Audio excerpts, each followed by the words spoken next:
PIT. With you tonight are Terry Glaudel and Jamie Sanders. Jamie, what do you think, man? We got the order coming up here. We've got Princeton does things a little differently. They run the order for the finals. They kind of anticipate what the fans want to see, and they kind of set the finals up that way, so it works that way. We're going to be quiet here a minute doing the national anthem.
All right, thanks, everybody. We're back now.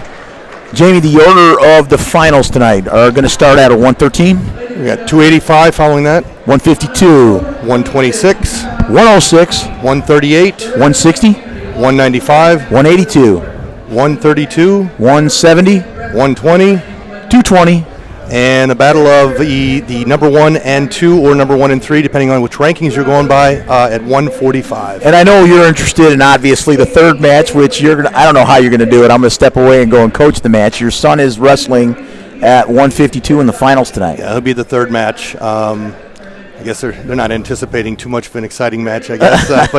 Yeah, I'm not sure how I'm going to do it either. I know we're going to have Paul sit in during that. He might be doing all the talking, so I'm not doing a bunch of grunting and heavy breathing. So I'm excited. We've had a great tournament. We've seen some really good wrestling. I think the addition. We're having a moment of silence right now.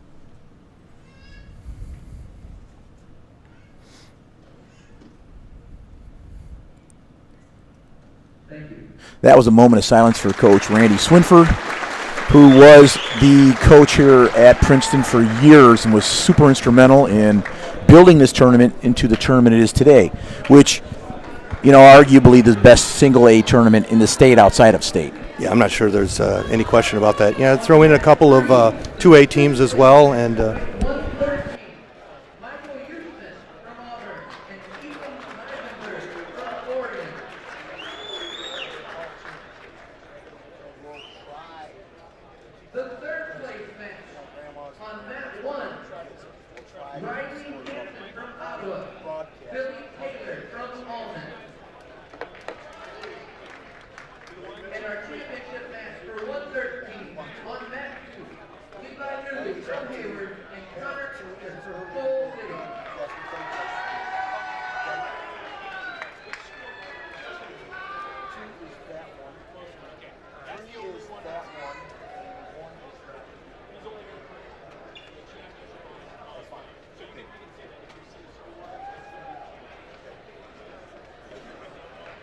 Here we go.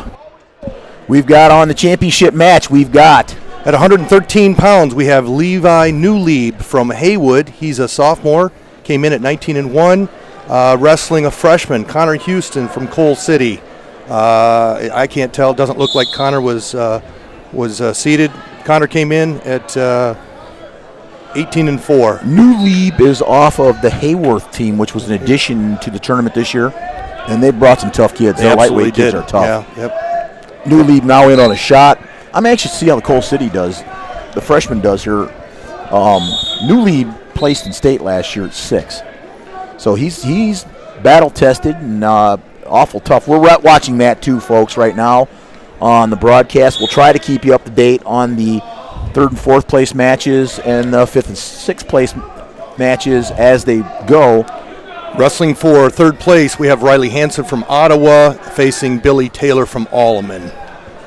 Wrestling for 5th place, Michael Ushman from Auburn, Ethan Meisenberg from Orion. And there's no scores in either of those matches right now.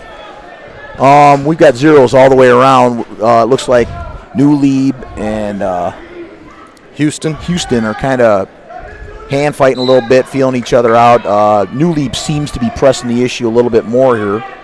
I would have expected that as myself. I don't know if we've got updated team scores, but I believe that Coal City has a lead over 2nd place Dakota right now going into the finals. Is that right? I believe so. Okay. I haven't seen many team scores being shared. No, I believe they were posted out where the brackets were, but last round I saw Coal City was up over Dakota.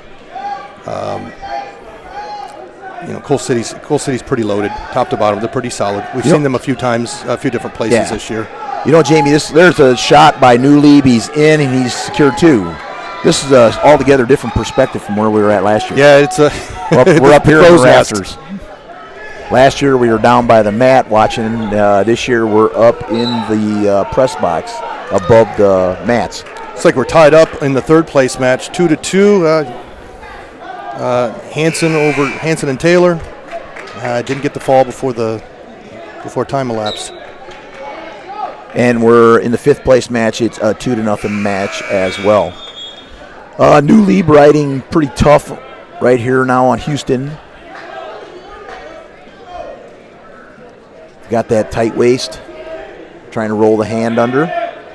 I'm really excited about some of these matchups. We've got some really top-ranked kids going at each other here as the day progresses. I've been impressed by the level of competition as we always are at the pit, but some of the kids some of the upsets that we've seen, especially today, the semis and then in the wrestlebacks, you just never know what a kid's going to do, I guess. The wrestlebacks are altogether a different thing. You get upset in that championship side and you run to them wrestlebacks and you're not quite with it yet, and so your opponent sneaks up on you and puts one on you. Yeah, if rankings mean anything to you, you're probably going to see a shake-up in the rankings after this weekend, but I think that's pretty normal after this tournament. New Lieb gets an escape now, leading 3-0 over Houston in the beginning of the 2nd period. Got 7-2 over on the 3rd place mat. We'll turn the page and figure out who. Alleman, Billy Taylor from Alleman, up 10-2 now. And still 2-0 on the 5th place match.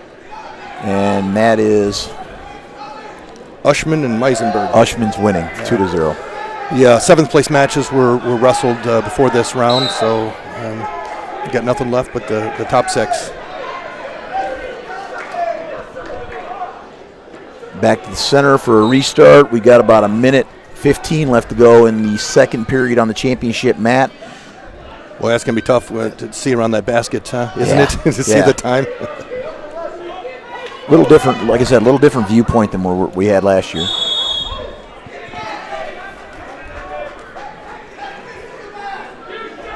We're still at 2-0 on the championship match. 3-0. 3-0. I'm sorry, I'm looking at the wrong scoreboard. We got about 53 seconds left to go in the 2nd period. They're still on their feet. Nobody making a great deal of headway. New Lieb's got inside ties. Nice duck under. Stuffed by New Lieb. Houston had a nice duck under, and New Lieb stuffed it. What was the other new team that joined us this year? Clifton Central. There you go. And you know what? They've had a few tough kids too. Oh yeah, they're tough. Every year they just keep getting better. It seems like New Lieb's in on. Is that? He just awarded 2. He's up 5-0. He's up 5-0 now. New Lieb comes in and gets a takedown. They year after year they continue to make this better by inviting these teams that are highly ranked teams. Right. Plano dropped out this year, and then Shepherd, yes. Chicago. Yeah. So they replaced them with 2 quality teams. Condolences to the Craig family. Jim Craig from Shepherd, the coach, passed away right before Christmas. Yeah.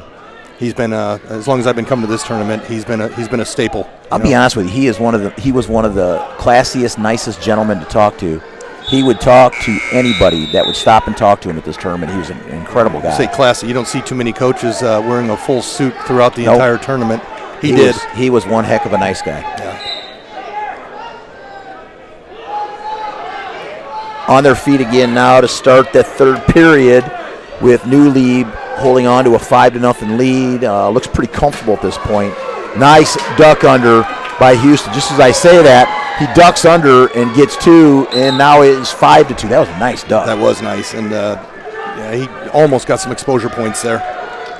That's what I would have done too. I let him go. We got to score points. We got to score points in a hurry. Alleman's wrestler just won by fall. With the third place match. Yeah. Boy, Alleman, we've seen them a few places. We had a duel against them. We saw them at the Erie tournament. We've seen them here. They really got some quality kids. They do have some tough kids. They're sort of rebuilding their program. They've yes. got really, really talented freshmen that came in this year. Newly been on the shot again as they go off the mat. I like to see when they don't shut down. They just keep going at it and trying to score and trying to score. We've got the big boys coming up next after this match, folks. We got the 285-pounders. I'm going to step away because, unfortunately, my broadcast partner's son wrestles in the match after that.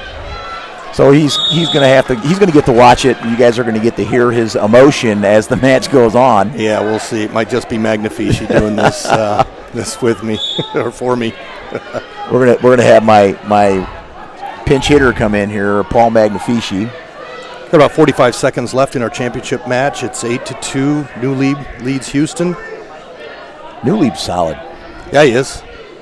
He is solid. What year is he? He's a sophomore. Sophomore? Yep. And Houston's a freshman. So, like I said, I watched New Lieb last year downstate. It's the first time I had a chance to watch him. He's a pretty good wrestler. Obviously, he placed in state. He's a pretty good wrestler. Looks like it's going to end with a 2-1 decision unless they're going into the third period. Nope, match is over. It's going to be 2-1 in favor of, I can't actually tell. They took their ankle bands off. Michael Ushman of Auburn. It looks like the referee's being called to the head table by the Orion coach. Dan Diamond. Yeah. We're wrapping it up here. We're in the final 10 seconds on the championship match. New Lieb is leading 8-3, and that's going to wrap it up. Jamie, I'm going to step down. Pressing issues to go do. Right. I'm going to hand it over to Paul Magnifici. He'll take over for the next match and a half for me. Thanks, Terry.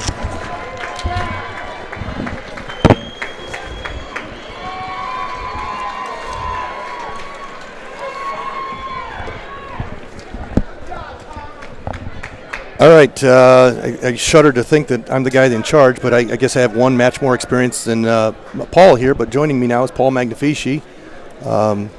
He's gonna fill in for Terry while Terry goes down and tries to get a win for my son at the 152-pound match.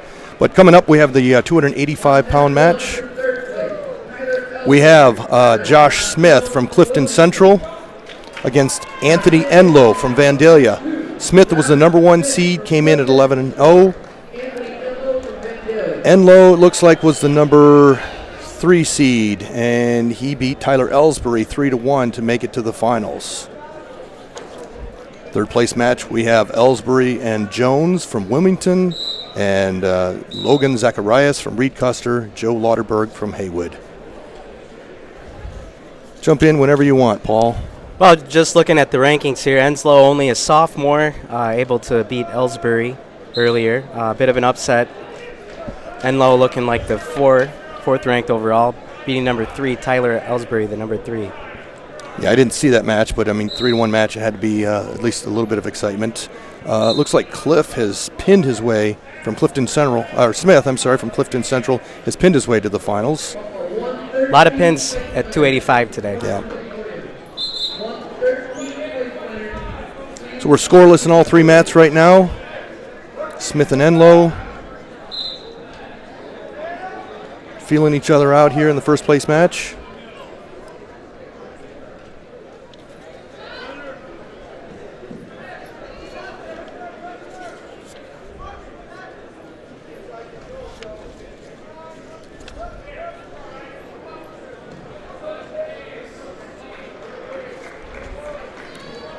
Jones, it looks like, got here. He was the number 4 seed. Made it to the semis, lost to Smith by pin. Got some action on third place mat. Yeah, both mats actually. Third and fifth. Looks like Ellsbury with the takedown. Reed Custer, Logan Zacharias from Reed Custer just pinned Joe Lauterberg for 5th place. Third place match, Ellsbury is up 2-0 over Jones from Wilmington. Still waiting for a score on the first place, Matt.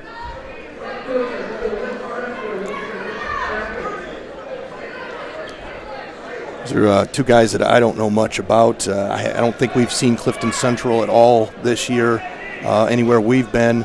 Vandalia, we see them at least down at the Springfield Abe's Rumble, but we didn't wrestle them, and this is the second time we've seen them. But Enlow, previously a state qualifier last year as a freshman.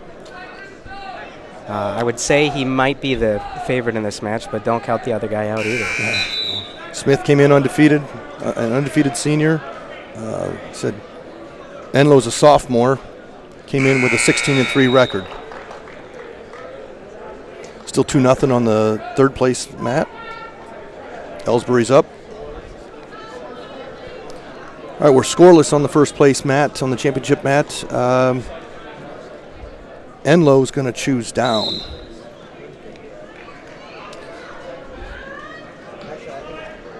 Smith getting some hand control there, riding that arm. Going to be interesting. These guys seem pretty evenly matched on their feet, so it'll be interesting to see what happens here on the mat. Third place Matt Ellsbury gets an escape. He's up 3-0. And a takedown. And a takedown. I just missed it. I got a bar in my way. I have to lean left and right to see. These skyboxes are pretty nice, I'll tell you. Yeah, different. Oh, we got a big roll. He stepped over him. We're getting some back points. Clifton Central. Smith has got Enlow on his back. Manages to get out from under him. He gets 3 there. Got a 3-0 match in the championship match at heavyweight right now. And he's still in control on top. So following this 285-pound bout will be the 152-pound weight class, followed by the 126-pound weight class.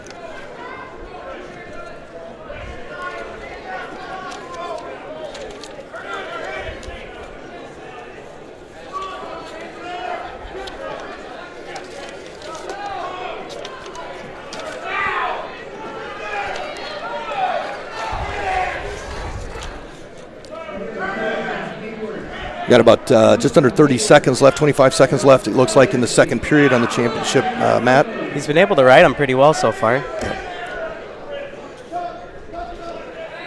You know, with these guys that make it to these place matches in this tournament, they really are battle tested. Especially having to go through the brackets that they do here at the pit. They're all 285, all the same weight classes, yeah.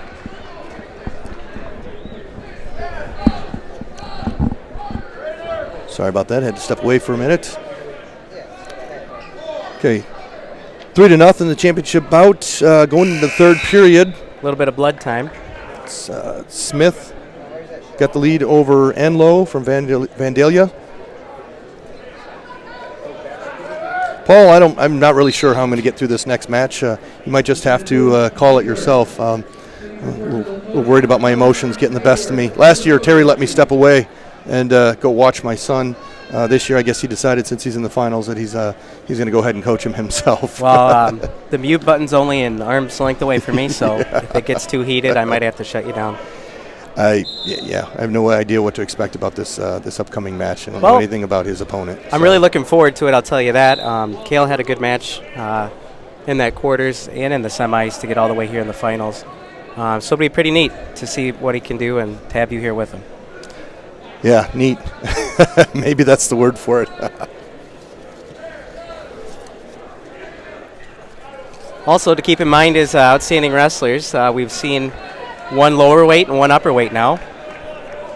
But I feel like it's pretty open. There's a lot of potential people that you could put in there to vote for those. Yeah, going into this tournament, I think that there was a lot of discussion about the 145-pound weight class and the 220 and 120 being three of the most exciting weight classes, and that's the way they have them scheduled for the finals, 120, 220, and 145. You've got a number of highly ranked wrestlers that battled their way through the bracket, and some really, really good matches and some interesting upsets.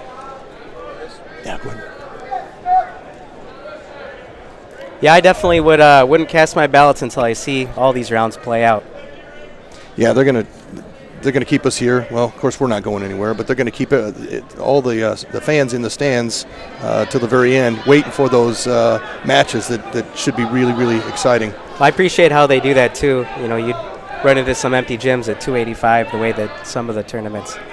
Yep, and that's the reason they started doing that. They just figured that it would keep the fans here longer, and all of these kids have worked hard. They all deserve to be seen. We don't need anybody leaving before the 220 or heavyweight matches. So Ellsbury looks like is going to win it 7-0. Wins the third place match against Josh Jones from Wilmington. Ellsbury had a pretty impressive couple days here. Yeah, he did. It looks like he had nothing but falls until he got to the semifinals. How much time we got left there? 34 seconds, 39 seconds. We got 39 seconds left. 39 seconds left. We got a false start on Vandalia.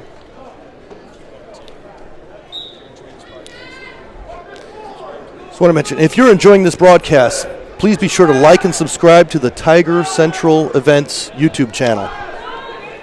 Okay, probably going to hear that more than a couple of times. Tiger Central Events YouTube channel. We're closing in on 15 seconds left here. Got a scramble situation. Got an escape there by. But that's really going to seal the deal, I think. He's up 4-0 with 8 seconds remaining.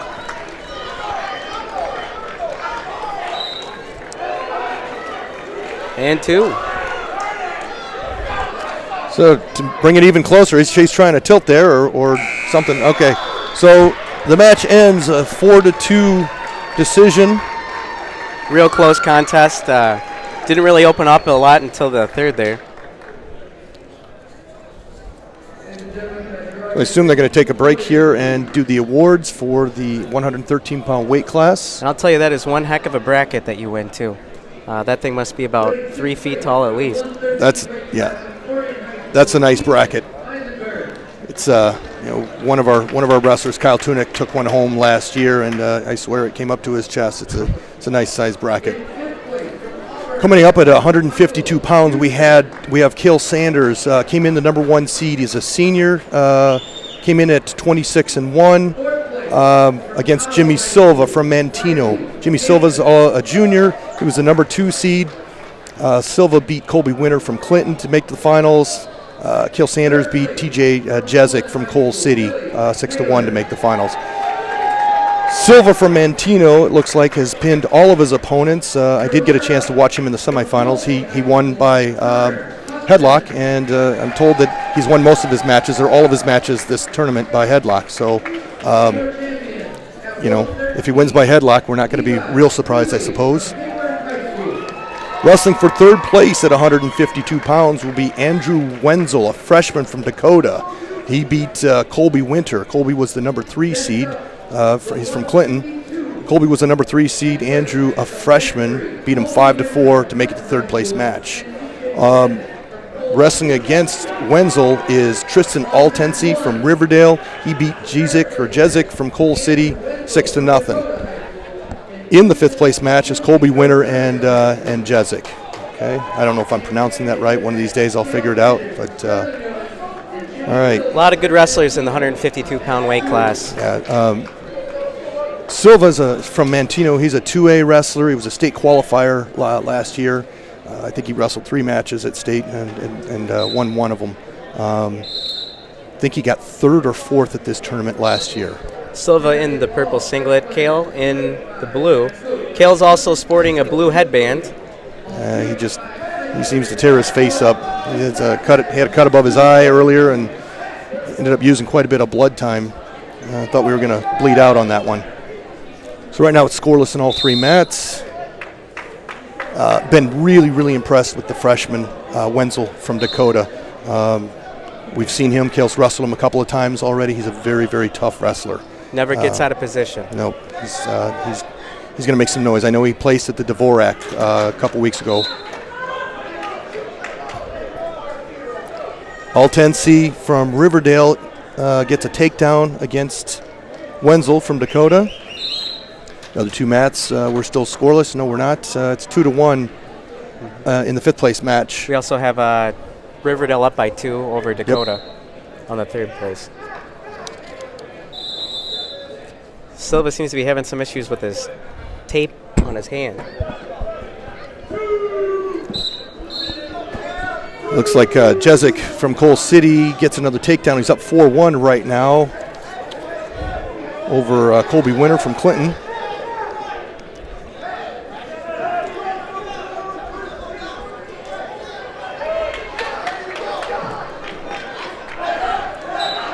Silva attempted the takedown, had him lifted up. Kale was able to grab an ankle and roll, and still no call on that. Yep, he did. He's really worked in on his scrambling. There's the 2 awarded. There's the 2 for Mantino, for Silva, for Mantino. Still got Altensi from Riverdale leading 2-0 over Wenzel, the freshman from Dakota. And for on the fifth place mat, it's still 4-1 right now, Jezik over Winter. Silva's trying to work in a wing here.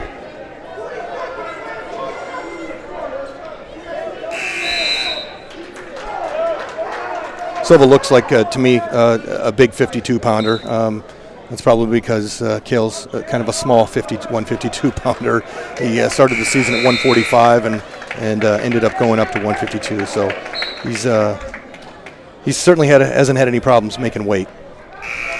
I wouldn't count Kale too far out of it with the strength, though. The kid definitely knows how to use it well. Well, I can only hope so.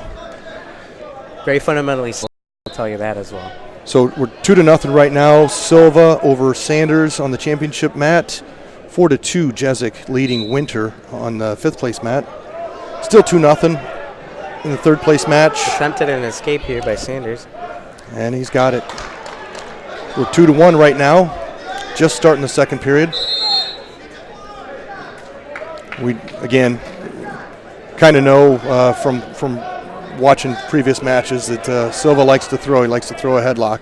That finger's really been bothering him. This is his second injury time. Yeah, he tore the tape off earlier. Now he's looking to have his fingers taped again. So we got 5-2 over on the fifth place match right now. Jezik leading Winter. Still 2-0 on the third place match. I believe Altensi is a sophomore. Let me see if I can. Altensi's a sophomore. Came in at 18-2. I know he's improved a ton in the off season. He's beaten some really good kids this year. I think we see Riverdale this week, or if not, the following week. I know they're coming up at some point. And this is our first Dakota wrestler, currently sitting in second place behind Coal City in tournament points. Winter in deep on a shot.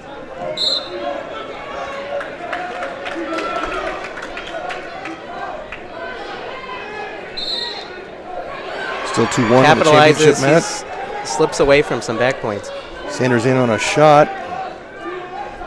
Silva did a nice job of countering there. I know Kaylee's probably going to hang out and hope for a stalemate here.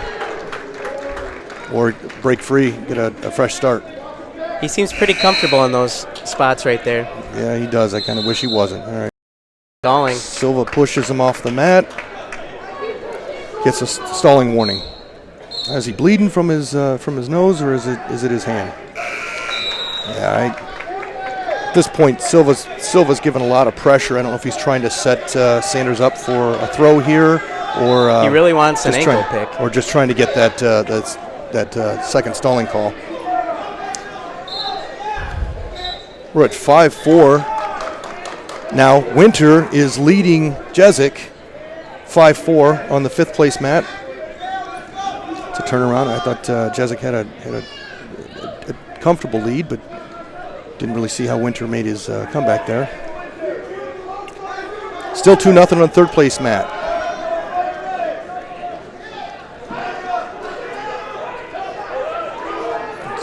There's Sanders, the headlock. there's that headlock, and that's exactly what Silva is looking for. He's trying to get Sanders to push in, and he's going to hit that headlock. He's been extremely successful with it, certainly in this tournament. I would guess, in a lot of his matches, that's probably how they end. That's exactly what he needs for that headlock is pressure from Sanders. He's been pushing the pace, keeping him on the outside, hoping that Sanders will eventually need to start pushing back into Right. it. Well, that's what he pushed. He got the stalling warning, set himself up perfectly to get Sanders to push back on him and hit that headlock. So Silva's his 3rd period. Silva's going down, choosing down. Sanders on top. We see attempt at a Granby. Nice Granby attempt there. Silva looks like he's gonna get the reverse. Nope, out of bounds. Still 2-1 on that championship mat. A minute We're 50 to go. Yeah, to start. we're tied up now on the 3rd place match. No, we're not. Now Altensi from Riverdale just took the lead over Wenzel from Dakota. And that match is over. Yep, that's the end. Ends with 4-2 decision. Altensi from Riverdale over the freshman Wenzel from Dakota. We're all tied up. On the 5th place mat, 5th place. we've got Jezik and Winter tied up at 5s.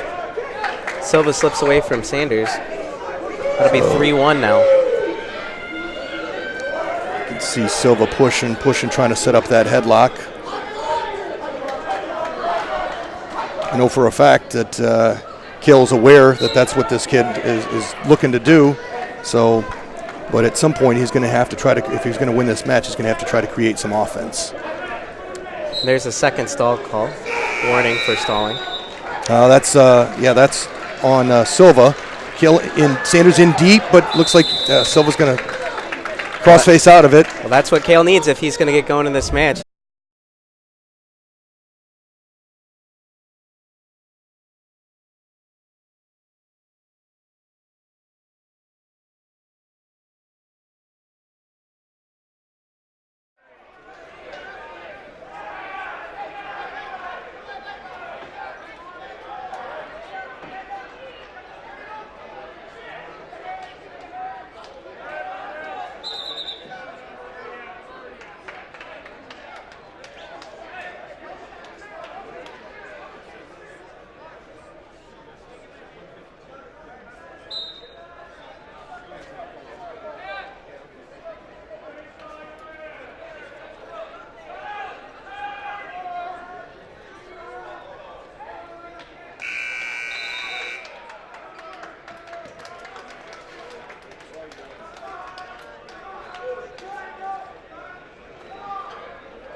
Your runner-up from Litchfield High School, Hannah Lee. And your 126 champion from Iowa High School, Ethan Hartman.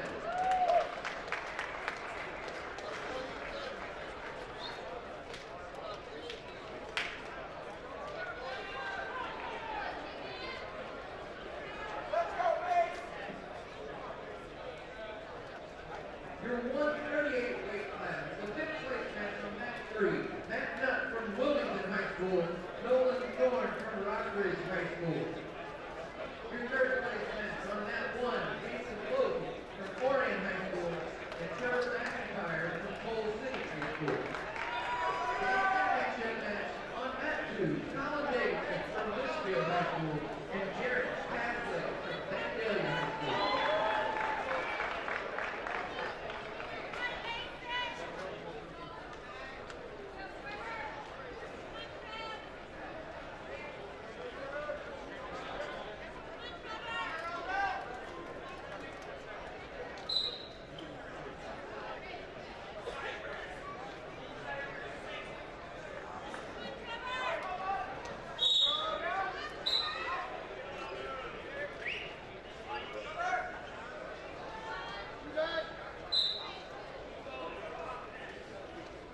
Then I have all place winners in 106 and a coach from Ottawa High School to report to the podium.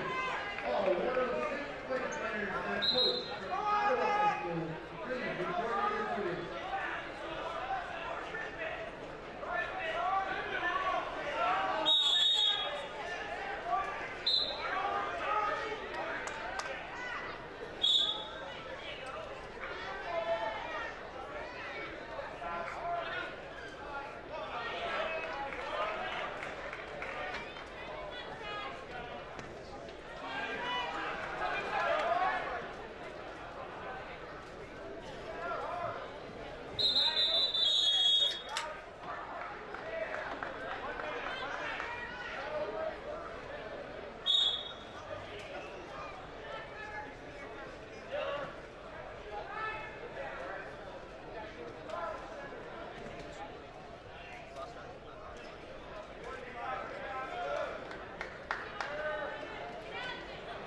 He is your.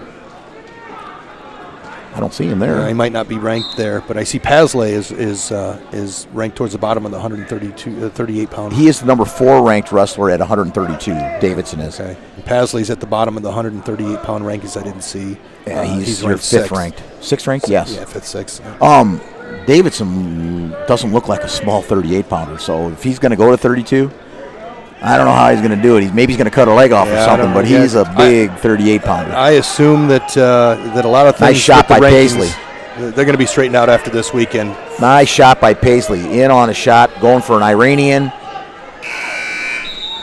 Davidson Got doing 10 a great seconds job left. fighting it off. It'll be interesting to see if this gets stalemated or if. Boy, that was deep. Yeah, he's in, but it doesn't look like he's going to be able to finish it. Looks like we're going to finish this first period with a 0-0 score. This always is interesting to me. Who wins the flip and see how the coaches handle it.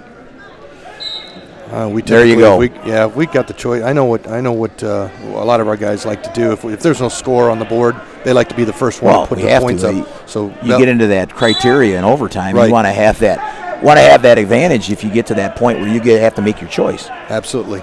On the third place mat right now, we have McIntyre and Lodi. It looks like Lodi's winning 4-0 over McIntyre. Paisley chooses down to start the second period. We're knotted at zeros. We got a 2-1 score in the 5th place match. You know, Terry, these brackets are big enough that, and it's hard to look through here to see how everybody got here, but there are some situations in which kids will wrestle. They'll see each other in the championship round, and then they'll see each other again in the wrestlebacks or in the place match. These brackets are huge. They're 32-man brackets, and it's tough to see that. But I've seen that on more than one occasion where Davidson going for that tight waist tilt, didn't get it. Fought off well by Paisley. We're at about about a minute, almost a minute left to go in that second period. following this weight class, we'll have 160 pounds. It puts us pretty close to halfway through our 14 weight classes, it looks like. I haven't seen a bad match yet. No, I haven't seen a bad match at all. Yep. Davidson riding real tough here on top, still 0-0. Paisley hasn't really had a whole lot of attempts yet even to get away. Davidson's really squashed him pretty tough on top. I'm going to assume Davidson will choose down in the third, but I would that's imagine just an assumption. You know what? You said there's been so many Davidsons. He's built like all of them. Yep. He's a little fire plug. There's your 1 point escape for Paisley. Very stocky. Yes. Looks like a big 38 pounder. He does. I don't know about this 30. He's going to wrestle 32 ranking, but he looks awful big for even 38. Well, there's no way to there's know. your duck or a drag. Davidson in on a leg. Paisley fighting him off well with He's that got a whizzer. nice whizzer there. That shin whizzer. Oh, and he gets away Dive from off. it. That was probably the first shot we've seen so far. We're about, well, Paisley was in on a nice shot. Oh, Paisley takes him to his back, but Davidson fights off. He's No calling it out of points. bounds. That's probably not going to be a popular call, but I don't hear the crowd booing, so they must have agreed with Holbrook. 2 seconds left to go in the period. With the new scoring regulations, that you can score back points and even record a fall when these guys are out of bounds. It's been kind of tough for some of the fans who aren't used to that. I like the call. I like it, I do honestly. too. But when you're sitting in the stands, you have to explain to the parents that, hey, new rule this year, they can get back points out of bounds, and they can record a fall out of bounds. I know because of mat sizes we haven't gone to this yet in the IHSA, but I wish they would go to the college way of scoring. If you've got anything on the mat, you can score. Right. It would take away so many of these judgment calls from the sides of the mats for the ref. I think it would make it easier for them. Yeah, and I actually feel for some of these guys. I've known some of these guys. Carnahan's been reffing since I was in high school, and to have a change so monumental, after doing this for 35 years, it's got to be tough. Boy, Paisley riding tough on that leg on Davidson. Davidson's flattened out on his belly. That's awfully tough to get up there and score. Davidson trailing 1-0 to Paisley. And not really showing any attempts to get off his belly here. And there's your stalemate called by the referee. On the fifth place mat, we have Nolan Throne losing 4-3 right now to Matt Nutt from Wilmington. I'm surprised to see that. I don't know anything about the Wilmington wrestler, but I do know Nolan. I think Matt Nutt was a state qualifier last year. Yeah. Again, Paisley riding real tough on that arm. Has Davidson flat on his belly, and Davidson really not giving any attempt to get up here. Head down. You got to wonder if he's just sort of biding his time, going to get the escape at the end. Well, he's got 40 seconds. Yeah, he to do doesn't it. have a lot of time. Paisley's doing a really nice job of. He's got a coffee grinder going there.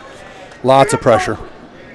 And again, Davidson doing a whole lot of time. Oh, and he he's turns getting him. exposure. That's probably.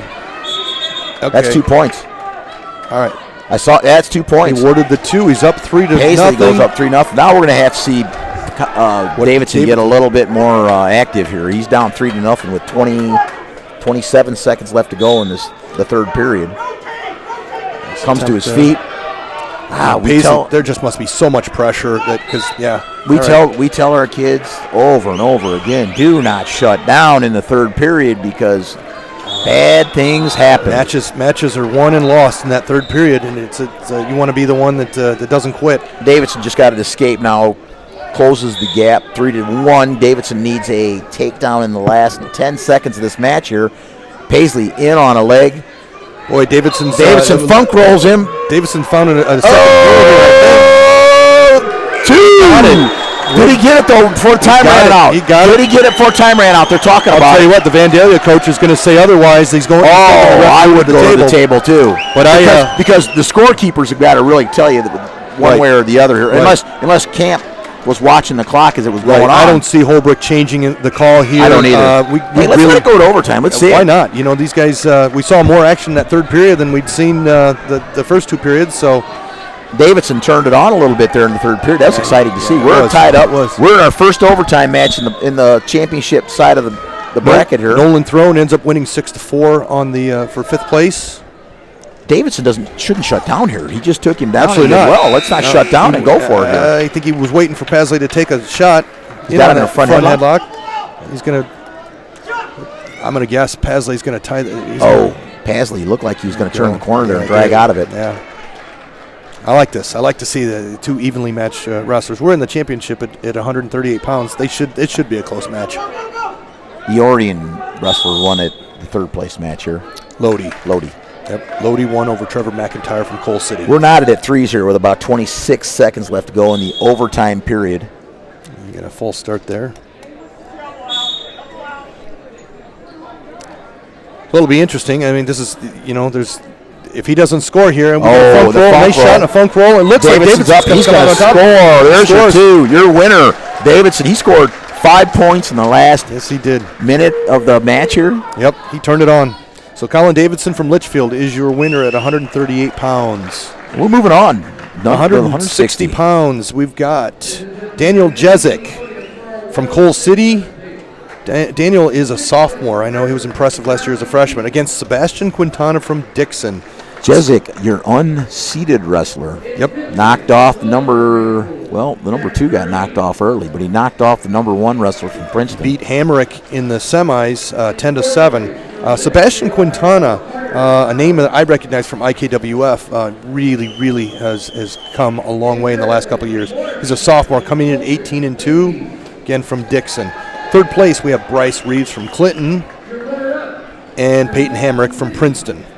For fifth place, Jacob Conati from Leroy and Adrian Pace from Clifton Central. Okay. Let's see what we got. This is going to be a fun match. Here's a little tidbit. Steve Amy told me. He said he's never had a finalist. That surprises me. Princeton's never had a finalist at this with him as a coach. That surprises me. Never had a finalist at this tournament. Hamrick is one tough son of a gun, too. Yeah, he's he makes me glad that he's at 160 and my son's at 152. He is a takedown machine. He's well put together, and he's probably going to. It might be a little bit of retribution here for because I know he saw himself in the finals coming in at the number 1 seed. Okay, so Jezik, the second of the Jezik boys. This one's a sophomore. Your son wrestled the other Jezik. Yes, he did. Wrestled him in the semifinals. That was a fun match.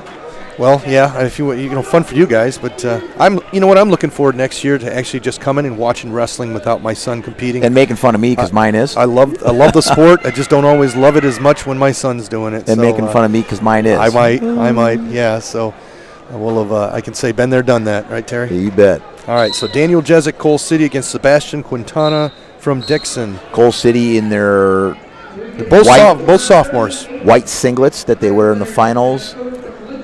Quintana in the black singlet. Dixon's, I haven't seen a whole lot of Dixon wrestlers. I guess is this the first Dixon wrestler we've seen in a place match? so. I think so, too. Yeah, so. Boy, Jezik putting the pressure on real early here.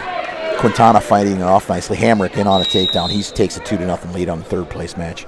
No score on the fifth place match yet. Jezik in on a leg. Taking his shots. Fought off well by Quintana. See, I watched Quintana wrestle coming up through IK, and I'll tell you, he's really, really beefed up. He's a pretty solid-looking kid, real thick through the thighs and the lower back. It's amazing what happens when that Absolutely. when that testosterone hits. Absolutely. So Jezik trying to get in on the leg again. Honestly, I've not watched these two wrestlers this tournament, and I don't know what to expect. I don't know if we're going to see some throws or something explosive here, but the only 60-pounder I've seen wrestle would be Hamrick. Right. But Hamrick's still leading 2-0 on the Steve being a real good friend of mine, and I kind of keep an eye out a little bit on some of his kids. Jezik trying to scoot around the corner on Quintana. Yep. Quintana's got a leg kind of in a crackdown position. He's kind of losing his. It looks like if he hooks that and turns his shoulder, squares up. But yeah, that's. He come out the back door. Looks like then they're off. They awarded the 2, and immediately Quintana counters there, gets 1. Yeah, Dixon coach Bishop not happy with that call right there. How did you give him 1? Well, he may have awarded the takedown just a little bit prematurely because Quintana still had that ankle tied up. Quintana. Easy call to make when we're not on the mat. Exactly. Exactly. You got to make it in real time. Got some looks like injury time on mat 3, unless there was a fall. Looks injury like time. Okay. Back on their feet here with Jezik leading Quintana 2-1. That was off of that takedown. Headlock attempt by Jezik. Looks like and he ran out of time. And he was locking it up. I think he was gonna work his way into having that. And that'll be interesting to see how Quintana approaches that if he gets a little bit more conservative. But Jezik defers the choice, and Quintana takes bottom. Jezik had the choice but deferred. Trying to work that coffee grinder. Jezik trying to work for a tilt there. It looks like a 2-on-1 or something. Looks like he's going for a. Looked like he's trying to lock up a chicken wing. Quintana, keeping those hands away so he can't tie him up. Imagine we're gonna see some sort of explosion here for attempted escape. And he's got it. We're tied up. Oh, we just got our first text from your buddy. Well, I've gotten 20 texts, and I haven't opened any of them, so I don't know who's texting. Who's that from? Brody? Oh, yeah. Yeah, I didn't open it. Brody, you can look forward to doing this in the coming years. You got a nice voice for radio. He's got the face for radio. Yeah, yes, he does. There we go. In on a shot is Jezik. He comes out the back door. No 2 awarded yet. Quintana fighting it off nicely. Quintana is, they're knotted at 2s here. Quintana got the escape. Yeah, just over 40 seconds left in the second period. Boy, Gonna come back to the center of the mat there. Quintana's strong. He is. I think he knows where weight room's at. Yeah, he does. Both these guys sophomores. Yeah, you got to wonder. I don't know if Quintana plays football. Dixon had a decent year, better than a decent year. I think they lost one game in the regular season. Nice reaction by Jezik to stay out of that. Quintana was trying to turn the corner on him. Back to the center. We got about 14 seconds left to go in the second period. The third period. That Hamrick match must have ended in fall because I must have missed it. I didn't see it. Clock was showing. Oh, there we go. Jezik. Nice. Oh, Quintana rolls through. There's no points yet, and we're going to run out of time. And we run out of time here. We got about a second left to go. That was a nice scramble. Well, these guys like to go at it right yeah. at the end of the period, don't they? And I'm going to assume Jezik's going to choose down in the third period. I would assume. Yep, that's where he's going to go. It's his choice. Tied up 2-2 going into the third period. Might have that exciting finish at the end of the third here again. Yeah, we'll see. We'll see how well Quintana wrestles on top. I'm going to guess that they end up back on their feet. Yeah, the score right now is knotted at 2s, but Jezik right to his feet. Got to worry about this. Oh, nice. The new rule this year. Now that was a good mat return, but some of the refs are calling it because you're arching your back, and they're calling it like a slam. Well, and I called together 3 or 4 refs at a tournament, and they said, okay, how do we call this? And they all had a different answer. One said, I'm not going to call it because it's a ridiculous rule. I think they need to clean it up. Yeah. The other one said, if I see them arch even the slightest, even before they get their opponent off the mat, he goes, I'm calling it right away. So I think they need to clean the rule up because there's a lot of misunderstanding on how it's called. I get the trap, the arm, lift the thing. That's an easy one to talk about. But a mat return, you teach the kids to mat return that way, and now we have to teach them to hold together a different way. Jezik with an escape takes a 3-2 lead. Not only that, Terry. We got statues what do you do when you're wrestling a taller wrestler? Last year, exactly. Kale wrestled Joe Eads. Well, Joe Eads got about 4 inches on him. Well, and Jezik's taller than Quintana. Yep. What do you do to get this guy's your opponent's feet off the mat? Jezik leading now 3-2 in the third period. We might see one of these good scrambles again at the end of the period. We're at about 55 seconds left to go in this third period. Quintana needs to push the issue. Quintana's calling him to the center of the mat. Right now, the way Quintana... why is he talking to him? Quintana's wrestling in the center. Yeah, I'm not sure what that was all about. If Jezik doesn't want to come back to center, that's stalling. Right, exactly. If Quintana comes... Now there's a nice little shot there. And we'll see if he gets it. Oh, no 2. Nice scramble by Jezik. But I don't know why you address the wrestler that wants to stand in the middle. Yeah, I'm not sure because... Unless he said something. He may have said we're something. up here He a mile away. Mat, said, come on back to the center. Let's get this done. So just over 35 seconds left right now. Jezik's still got a 3-2 lead. We got about 30 seconds left to go in the third period. Nice. Quintana just wants to wrestle in the middle so he can finish. Yeah, he does. Yep. Coal City apparently seems content to ride the edge of the mat. No warning yet for Jezik? No stalling? Okay. Another shot. Quintana. Boy, I tell you what, it's a shame that he hasn't been able to finish these. Yeah, because he's had some nice shots. He really has. And Jezik has worked his way off the mat on every one of them. Don't blame Jezik. He's wrestling what's being allowed to him. There's the warning, but with 12 seconds left. you can see the frustration on Quintana's face. You know, he's been the aggressor in this third period. He's gonna really, try a Jap Wizard attempt there. you know, Quintana's really wrestled well. So is Jessic, though. But Quintana's Oh, get around on him. no, Jessic fights it off, and there's your winner. Your winner is going to be Jessic, 3-2 over Quintana Dixon. Both sophomores, so they'll be back again next year and the year after. I don't like to hear the booing. They wrestled well. You can't blame Jessic for what he did. He's wrestling with what he's got open to him. Right, he did. Yeah, it's unfortunate that so much of that action ended up happening on the edge of the mat. All right, let's move on here. We got another big boy match, the 195-pound wrestlers. We have Justin Coggins from Clifton Central. Came in, he's a senior, came in undefeated. He's the number 1 seed against Dylan Woolridge from Leroy. Came He's out of a the cheap senior. seats. Yeah, he's. I'm not sure that he was seeded, but he's 19-4. That's the championship match, third place match. Brendan Nevin, Coal City, Colin Schmidt, Rock Ridge, and then fifth place Dallas Hill from Princeton, Will Hikes from Porta. Have we called a Dakota kid yet? The only one was it was a third place match. It was that freshman at 152. Okay. Yeah. Yeah. And he wrestled. I didn't. Well, he didn't call that. I was Right, no, down you there, did. so Yeah, no, That's why I didn't that's- see. And I watched him wrestle. He wrestled your son earlier, and he's a pretty good wrestler. I'll tell you, yeah, he was a runner-up in IKWF, and he had a fifth place medal in IKWF. So he's got a bright future ahead of him. There's some nice freshmen He's that came in scrappy. this year. That kid's He's scrappy. hard to score on, really hard to score on. So, you know, Kale's seen him twice. He beat him both times. Honestly, I'm not looking forward to him seeing him again because, you know, the kid's a solid wrestler. So yeah, it's kind of rare to not see more. Boy, you're getting the good ones coming in now. It's kind of Jamie. rare to not see an abundance of Dakota wrestlers. I agree.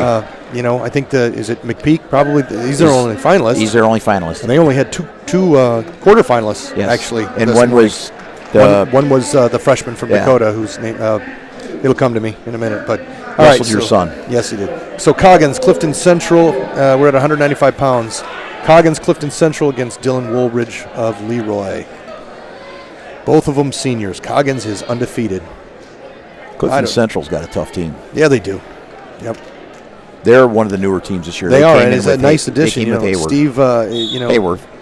Steve did a nice job of picking two teams to add to this. You know, He's I don't got. know. You know, I believe he's got a waiting list. I was And gonna when say that. I somebody think he drops, does. he adds the top of the list into the tournament, and they just kind of move up that direction. I found it interesting that Plano's now a 2A team, but that Plano opted to get out of this tournament. Now, I don't know that they have the depth that they've had in the past, but you know, I would think that they would want to be a part of this tournament. We've got 3 2A teams, Ottawa, that I know of. Right. Ottawa, Dixon, and Rock Falls, who is newly moved up to 2A this year. Well, They were 1A last year. Mantino. Mantino, Yep. good. All right. Rock Falls, who didn't have a placer at all. Yeah, they didn't have the tournament they were hoping for. I know, talking to one of the assistant coaches, he seemed very, very frustrated, but with the direction that things were headed this weekend. So If you coach long enough, you have years like that. Yep. And it's they've got a very young team. They got Yes. a lot of young wrestlers on that team. They got numbers. we got you know. we got a 0-0 score on this the first place match. About a minute left to go in the first period. We're here. at zeros on all three mats right now. Big guys. Oh, in on an underhook. Nice takedown. That's Coggins. Coggins with takedown from Clifton Central. I remember calling Coggins' name, I think, downstate last year. I think he was a state qualifier. I wouldn't doubt it. He's 26 or came into the tournament 26-0. He's a strong kid. Put together, short, stocky, big legs. What you want to see in your wrestlers, you know. Yep, wrestlers, football players. I don't know much about these 195 pounders. We don't have anybody at this weight here for our team, and Woolridge attempts to get up here and gets taken back down by Coggins. Yep. You know, we don't either. We don't. We've got a limited lineup this year, Jamie, as you know. So we have some kids that are bigger kids, but we only brought 5 to the tournament this weekend. what I can say is that we are seeing a lot of the same team, wrestlers from the same teams. Clifton Central's made a few appearances. Yes. Coal City is on the third place mat right now. Rock Ridge. Porta, we're seeing a lot of wrestlers from the same teams, so that speaks to the quality of their program. This might be the first Porta guy we've called. It might be. He's on the fifth we got place one match. coming up in the final match of the day at 145 And Trey pounds. Hill. Yep. That'll be a barn burner, huh? I think everybody knows who Trey Hill is. Yeah, they do. He's one of those guys that I swear he's been around 6 years, not Well, his brother was in before him, so Right, it seems right. like it was that way. Stormy Hill. right. And I believe Trey is a 3-time state finalist. He's been second the He last is. 3 years in He a row. is. So You're correct. And he's gonna. It should be one heck of a match between he Selfishly, and I James hope our young man gets over the hump there at Absolutely. 145. Absolutely. He had a real tough semifinal against Shineri from Orion. Yeah, that was Coggins. right to the end. Coggins chose down and turned in and now has a leg, and Woolrich does a real good job fighting that off, and he stays in the top position. We've got Coggins leading that match, though, in the second period, 2-0. And there's your escape. Now leading 3-0 is Coggins from Clifton Central. Not a tremendous amount of action going on here. I would like to see more action out of Woolrich if he was my wrestler. He's down. Third place match, we have Schmidt from Rock Ridge leading 5-1 over Brandon Nevin from Coal City. If I have the ankle bands right, it looks like it. Yes. It's 3-0 right now. Coggins 4-0 on the fifth place match with the wrestler from Porta, which is Hikes from Porta, leading 4-0. Coggins now digs in an underhook, trying to hit the knee tap and gets it. Knee tap. Oh, they called it out of bounds. Woo. That was awfully close there, if you ask me, James. Yeah, I missed it. I was actually looking down to see. Hits that underhook knee tap. He must have just won off there, edge of the mat. About 40 seconds left in the second period here. Coggins showing why he's undefeated. Trying to work inside is Woolrich. Coggins staying low.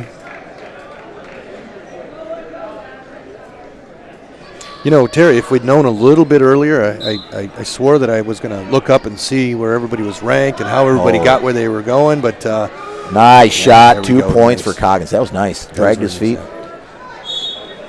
Coggins with the 5-0 lead. I depend on you to make sure we're prepped when we do this. Well, you let me down. When you when you get the call 10 minutes before the webcast starts. That's okay. It's just wrestling. Just wrestling. Now leading 5-0 is Coggins, winding down the second period on the championship mat. 12-3 lead now for the Rock Ridge wrestler on the third place mat, and a 7-0 lead for Hikes of Porta on the fifth place match. Tries for another takedown, tries to drag his toes, and just gets out of bounds.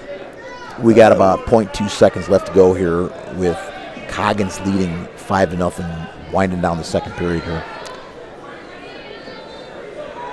Oh, there was no takedown. He was, I should pay better attention there. All right, going into the third period. We got our three-ring circus going on Yeah, we with, do. with the view we Yeah. have here, Jamie. Yeah, and a post in the middle of it. Yes. All. I feel like I'm at a Cub game. Yeah, in the cheap seats. A post in front of you everywhere you sit in the Cubs game. Right. Coggins riding tough right now. Oh, as they go out of bounds on the third place. Woolridge is going to have to figure something out here. He's going to have to, get back to his feet. But even if he does, I'm not sure. Coggins not giving him a whole lot, I think a lot Coggins- of room here to breathe. It's cooler up here in the press box than it is down there sitting in the stands. It's not bad. I know there were some complaints. Of course, all you got to do is walk outside for a few seconds, and it'll take care of that if you're overheating. Oh yeah. 5-0 still here with about 1:20 left to go in the third period. Coggins leading comfortably. Woolworth's really not mounting any sort of attack as yet to this point in the match. 9-0 now for Hikes of Porta on the fifth place match. That one's winding down now. About 15 seconds left to go in the match. Looks like Hikes is going to pull that out and take fifth place for Porta. Yeah, same thing. Rock Ridge has got a healthy lead here, 12-3 on the third place mat. Coggins grinding it out here to finish the match up. Got a minute left to go in the third period. Coggins leading 5-0. Yeah, it looks like he's probably just going to ride him out here. I don't know if we're going to see too much more action. A lot of pressure. Yeah, lots of pressure. And again, he's a big boy, real thick. We got the 182-pounders coming up next. Yes, we do. Stevie Silva from Mantino. That's the brother of... That's the older brother of Jimmy Silva, who wrestled in the 152-pound finals. So that wraps up the third place match. Stalling call on Woolrich. It's Schmidt from Rock Ridge, 12-3 over Nevin from Coal City. Rock Ridge has got some good young wrestlers, too. They do. They've got a good kids club program, IESA program, I believe. All right, we're closing in 10 seconds left here. We're winding it down here. Looks like Coggins is going to be content to ride this out and take the 5-0 victory in the 195-pound match. He lets him go. No time on the match. Ends the match 5-1. I'd have just thrown him out. I wouldn't have let him go. Oh, you know what? I'm looking down at the next weight class. I don't know why he let him go because he rode him the entire 2 minutes. We're on now to 182. Jamie, tell us who we got. We've got Stevie Silva, a senior from Mantino, came in undefeated. He won 6-5, barely got into the finals. He's your top seed. He is the number 1 seed against Garrett Stewart from Vandalia. Is this 1 and 2? Yep, 1 and 2. 2 seniors going at it. Third place, John West. Alleman, Jonah Pearson, Byron. You know Pearson? Yeah, oh yeah. Okay. And Micah Downs from Clinton against Grant Gallagher from Dakota for 5th place. This is the second Dakota wrestler that we've seen. Go ahead. Funny story about Jonah is he's really worked hard to become a pretty good wrestler. He was that young guy when we had him in the club, and he a little awkward, but he's worked really hard to become a good wrestler. And he showed it today. I know in the semifinals he had a close match. Yeah, well, he had a close match to get into the 3rd place match in the semifinals. He lost 6-5 to Stevie Silva. And he's a great kid, super nice kid, polite, well-mannered. Well, that's what you want to hear, right? Yes, very well-mannered, polite kid. I like him a lot. He's when I was in the club in Byron. You know, one of the things I noticed about this 2 Silva wrestlers that have both made the finals, neither of them came in with very many matches. Stevie's 11-0. His brother Jimmy came in, I think, 11-1. So interesting. Not sure if they're just starting their tournament schedule. Maybe I don't know. Yeah. And this is it for us. Until regionals. Yeah, we start prepping for regionals. We have a couple of weeks left of duels, and then we start getting serious. We've got less than a month till regionals. We'll be right back in this gym. Yes. That's when the fun starts. Again, let's hope so. Here we go, underway now on the championship match. We got Silva from Mantino and Stewart from Vandalia. This is Vandalia's 2nd finalist, isn't it, or 3rd? It's at least their 2nd, maybe it's their 3rd.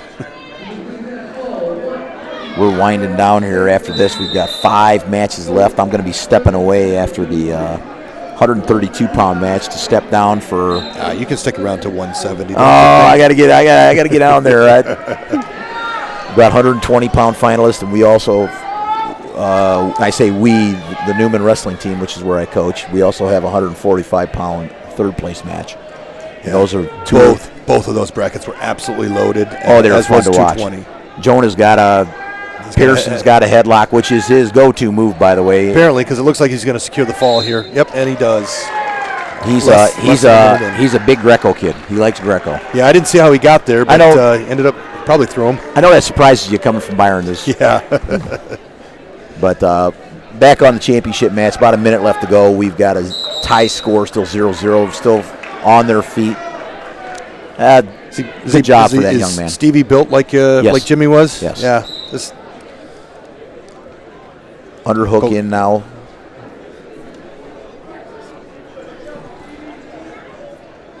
Stewart squaring around. I'll tell you what, though, Jimmy did a real good job of controlling Cale's head with that collar tie. Yeah. He was strong there in that position. I think he likes headlocks as well. I've seen him wrestle a couple of times. He headlocked and pinned every opponent in this tournament, and darn near the one time Cale got hit, thankfully it was out of bounds. Darn near hit Cale with it. We're 20 seconds now left to go in the period, still 0-0. Stewart's got a front headlock in on Silva. I got an idea. Why don't, next year we'll put Rob Luando and Brody Root up here since they're both listening. They both. Well, they don't have any problem giving us a hard time, do they? Yeah. And I'll sit at home and listen to the webcast. Rob might need oxygen by the time he gets up here. We're up in the crow's nest. The nosebleed seats up here. We got a 3-ring circus going on here. We're overlooking the 3 mats up in the rafters at the gym here in Princeton. I don't mind these seats. Not a bad view. No, not a bad view at all. Yep. I don't have anybody walking in front of us or stepping on us. Or bumping into us or howling over our shoulders. Well, unless you count Paul over here jumping around.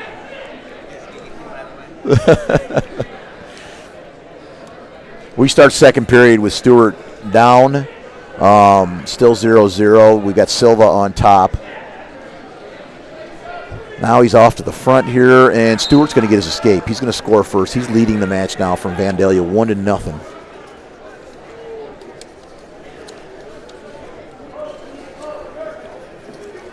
I'll tell you, folks, I hope you stick around for our final 4 or 5 weights.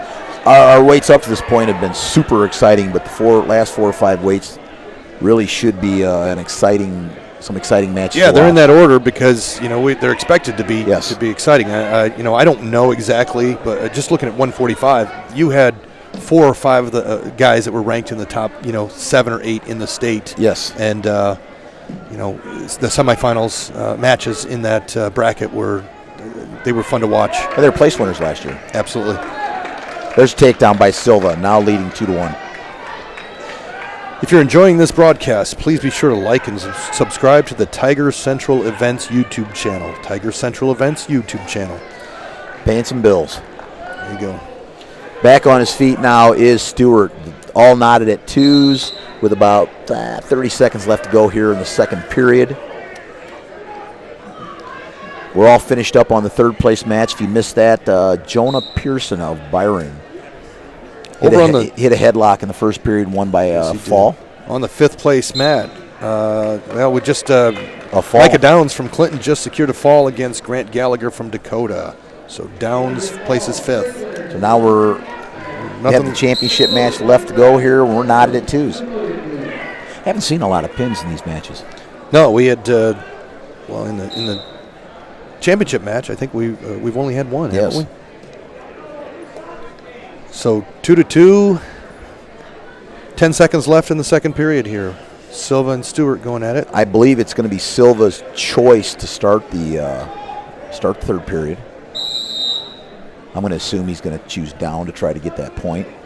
Maybe neutral. He's the only one out of the 2 that has gotten a takedown. Stewart's got his 2 points via 2 escapes. Silva's going to choose down.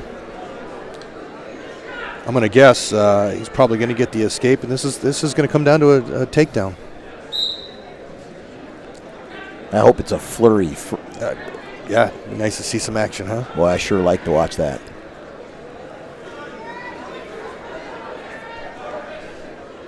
Stewart riding tough here. This is a coach's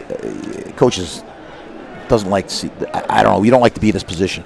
You're in a 2-2 match. You have to know your kids, obviously, but you're in a 2-2 match, and you get to that point, that turning point in the match where do we cut him or do we ride him out? Yeah, and it's right around a minute left to go in the period. You get into that dilemma: do we cut him? We have a stalling warning. Stewart was just warned for stalling, so that's Stewart didn't get called for stalling there. That was Silva. If Stewart would have been called for stalling, they would have had to stop the match. He's in the top position. Okay, gotcha. So that would have been Silva. Yep. Okay, you're right. So that's where you're getting to that dilemma point right about now. Here, there's about a minute left to go. Silva obviously might have a little bit to say about that. Silva knows all he's got to do is if he feels he can get away, wait it out, get your escape in the last 20, 30 seconds, and fight off any shot attempts from Stewart. I always like to think, we'll give him a minute to try to turn him, and then we got to let him go because you don't want to give up that escape with 5 seconds left to go in the third period, and you're kind of out of time. From what I'm seeing here, Stewart's not going to turn Silva. It'll be interesting to see if there's a stalling. Stewart hasn't really, or Silva hasn't really. There it is. There's your 1 point. Yep. That's another stalling call. Stewart takes a 3-2 lead. So now he makes that decision a whole lot easier for his coaches. Yeah, he Stewart. does. Absolutely. And, he's ridden him for a minute and a half. Again, he doesn't have a stalling call against him, so he's in good shape. He's Or got we might one to give. We might see both Silva boys go down here in the finals, huh? That'd be tough for their family. Yeah. Boy, Stewart doing a nice job. He's really riding working hard. on You see Silva's got his his elbows pointed out, his head's down. He's not really mounting much of an attack here to get out. Hey, we're winding down to about 10 seconds left to go in the third period. It doesn't look like, unless Silva does something special. Yep. Oh, looks like he's going to get turned. Looks like he's going to turn him. Stewart did a great job here in the third period. Yeah, he did. We're less than 2 seconds left here. Stewart's just got to stop that first move. Right. There's your Granby roll attempt and your winner, Stewart from Vandalia at 182. We move on now to 132 pounds. 132 pounder. Here's a really, really familiar name, Stone Engel. He's a senior from Mercer County. Boy, I tell you what, Kale's wrestled this kid for about the last 8 or 9 years. I'm glad he's not in the same weight class. Stone's a senior, came in undefeated as the number 1 seed against Caleb Boudreau from Mantino, also a senior, also undefeated. Boudreau's a name that we remember because we've had a couple kids run up against him. Yes. For third place, we have Andrew Sims from Haywood. Or is it Hayworth? Hayworth. Sorry, we got abbreviations here. And against the freshman Jack Padding from Alleman. He's tough. He is very tough. We've seen some impressive matches out of him. For a freshman, he's tough. In the 5th place match, we have Jacob White from IVC against Caleb Alber from Dakota. That's the 3rd Dakota wrestler, but none of them have been in the championship match. No. Well, it's just McPeak, I think, is the only one that we're going to see there. So Engel, a couple tech falls there. He wrestled the freshman Jack Padding in the semifinals to make the finals. Won a 9-6 decision there. This is going to be a fun match. Yep. You know what to expect out of Stone, front headlock, dresser dumps, that sort of wrestling, as every Mercer County is. I honestly, I've never met Kevin Dresser, but I think Stone probably runs the dresser dump as well as Kevin Dresser does. And boy, he better. hits it pretty well. Well, it's Mercer County. Mercer County runs that front headlock as well as anybody in the state. Mantino, we just watched Silva from Mantino. What's his record is? Oh, he's 17. Well, he came in 17-0. He's still undefeated. So we got 2 undefeated wrestlers here. You're going to see a clash of styles here. Was Boudreau in the finals last year? He might have been. I know he's he tough. Eliminated Ivy from this tournament 2 years ago in the wrestlebacks. He's tough. So you're going to see a little bit of different styles here. Boudreau, short, stocky, muscular. Stone, long, thin, wiry. Not terribly strong, but an excellent technician. He's tough with the front headlock. Yeah, he is. And he sets it up so well. He'll take a shot, get the guy. Oh, nice shot by Boudreau in on the leg. Oh, nice takedown, but Boudreau is strong. Yes, he is. Now I remember watching him. Right, He's so strong. Yeah. So now it'll be interesting to see how this match goes. But I've seen Stone wrestle so many times, you just can't count him out. No, you can't. He's fun to watch. There's an escape by Stone. We're now at 2-1 with Boudreau leading Engel from Mercer County. No score over on the third place match and no score on the 5th place match either.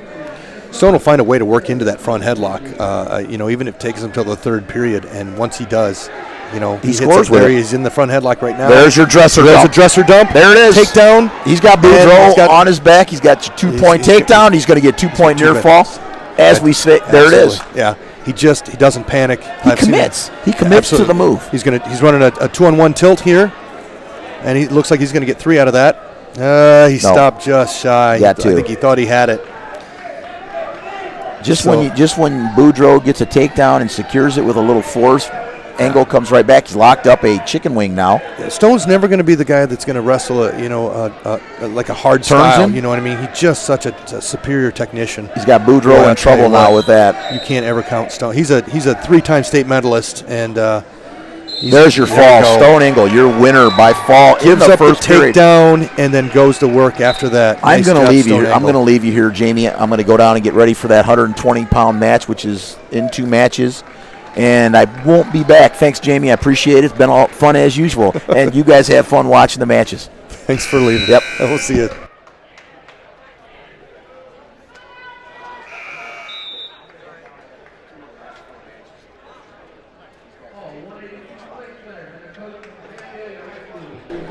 All right, we're back. Terry took his leave there. He's going down to get ready for. We've got a couple wrestlers coming up, wrestling for third place and first place. So he's going down to make sure these guys are ready. On the third place mat right now, we have Andrew Sims from Hayworth and Jack Padding from Alleman. Right now, the score is 0-0. Nope. As soon as I said that, Padding scores 1. Scores an escape. Paul, do you recall? Did you see Padding wrestle? He's a freshman from Alleman. Did you see him wrestle at the Erie tournament? Yeah, Erie. At the Erie tournament, he did all right. He was in the finals. A lot of young talent for Alleman coming up through their ranks right now. Padding came in with a record of 23-2. I'll tell you, that's an impressive record for a freshman or anyone, actually. So, Padding and Sims. Got Jacob White, Caleb Alber on the 5th place mat. I can't tell here. They're both wearing maroon singlets. It looks like Alber may have a 1-0 lead.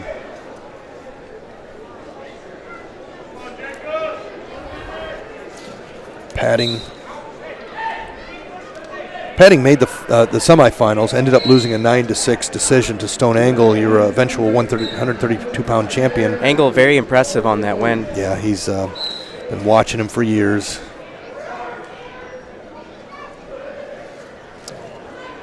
Dakota on the 5th place match, nearly with a takedown, but didn't quite get it before going out of bounds. Which Alber is this that's wrestling? This is Caleb. And I'm not sure what year he is. See if I can follow this back. Caleb is a junior. He came in at 12-5. Doesn't mean much when you're talking about Dakota, looking at the schedule that they wrestle. They wrestle, some 2A and 3A schools.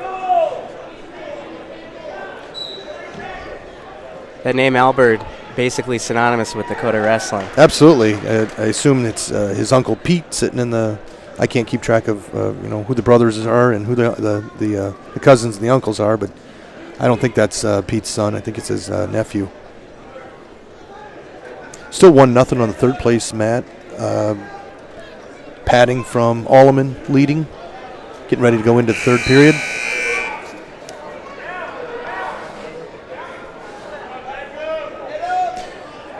One nothing lead for Padding. Sims is going to choose down. So we'll see. Gets to his feet. Albert's squeaking out some back points over on the 5th, 6th place match. Padding's going to have his hands full, keeping Sims from making it to his feet. Sims was on his feet and ended up going out of bounds. So. Be interesting. We'll have a 1-1 match if he gets the escape. Sims on his feet. There we go. It's 1-1. 20 seconds into the 3rd period. So now it'll be interesting to see here. Obviously, there's been no takedowns yet, so we weren't really watching this, Matt. So I'm not sure who the aggressor's been. Both seem very evenly matched. Yeah, they are. Sims. Trace him back. Sims is a junior. Came in at 14-5. Again, first time we've seen Hayworth. Really, we don't have any exposure to them prior to this tournament. We'll say they are a nice addition to the tournament. We did see them down at Abe's Rumble, if I. They were down there. I guess we didn't match up against them, did we? Nope, they never ended up being in one of our pools. 45 teams, and you wrestle 9 of them. That's right. Hey, if you're enjoying this broadcast, please be sure to like and subscribe to the Tiger Central Events YouTube channel. We got quite a motley crew of listeners out there. One of my friends and former state champion Danny Hermes is listening from San Francisco. Hey, Danny, one of my favorite Newman state champions. He was an extremely undersized heavyweight and managed to go on and win state his senior year. Yeah, he said he's listening in, patiently waiting for the 220 finals. Wants to see some of what Logan Lee Yeah, can Logan. do. I assume, without looking at it, I assume Logan Lee's going to be wrestling Maverick McPeak. Yep, he absolutely is. That'll definitely be quite the contest there. I don't know. You might have the number 1 and number 2 ranked kids in the state wrestling there. Didn't get a chance to look at the rankings before we started all this. Didn't even know we'd be up here, to be honest with you. Nope. No, we didn't. Welcome to the jungle. We got a minute left in the third place match between Sims and Padding. Looks like there's some injury time or blood time. Albert still up 3-0 on. All right, Albert wins the 5th place match. Athletic trainers definitely been getting their workout today. Yeah, I don't know if there's 1 or 2, but I know that there were a few times earlier in the day we needed one, and there wasn't one to be found. Well, with like they were saying earlier, with blood. 6 mats on the floor, that's quite a lot of wrestling going Absolutely. So it looks like, it looks like it's blood time. Oh, are we in overtime over here? How did I miss that? on. We are in overtime. All right, so I guess I completely spaced out that third period, and it's 1-1 in overtime, 1 minute on the clock. Sims and Padding. But no takedown, so we'll see what happens here in the first overtime period. I just know that Padding's tough. He made it to the finals at the Erie tournament and then wrestled a tough match against Tyler Fleetwood. Tyler ended up winning that match, but I was really impressed with Padding and how well he wrestled there. Not easy to go up against Fleetwood, I believe a 4-time champion of the Erie tournament. Yep. He was a 4-time champion, and he's been a state champion the last 2 years. We got about 20 seconds left in overtime on the third place match, Padding and Sims. Score still locked at 1. Stalemate called there. 12 seconds left. And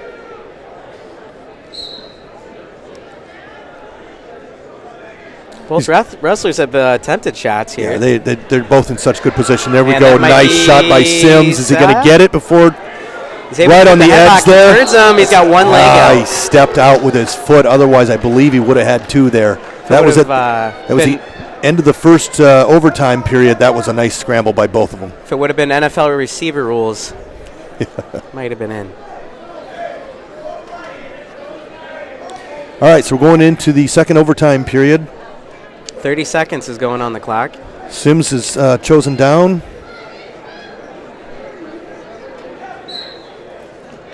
Padding traps that arm. Bit of a crab ride Some there for claw. a second.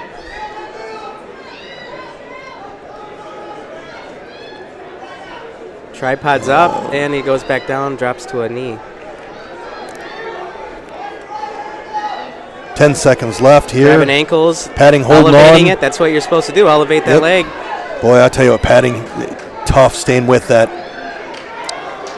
Hanging on at this point, he's going to get it. Going into the third overtime period, Padding is going to choose down. They got, there we go. We were 60 minutes on the clock. Now we're down to 30 seconds. All right, so third overtime period. Padding's down. He's letting him up. Interesting Gonna let strategy him up. here. Yeah, he must. Especially he must have known. when you haven't gotten a takedown the whole. Yeah, he contest. must have smelled blood earlier. When he nearly had that takedown on the edge. But Right. Padding was just as close to getting a takedown as he was. Nothing happens in the first 13 seconds of. That should be a caution there. Caution.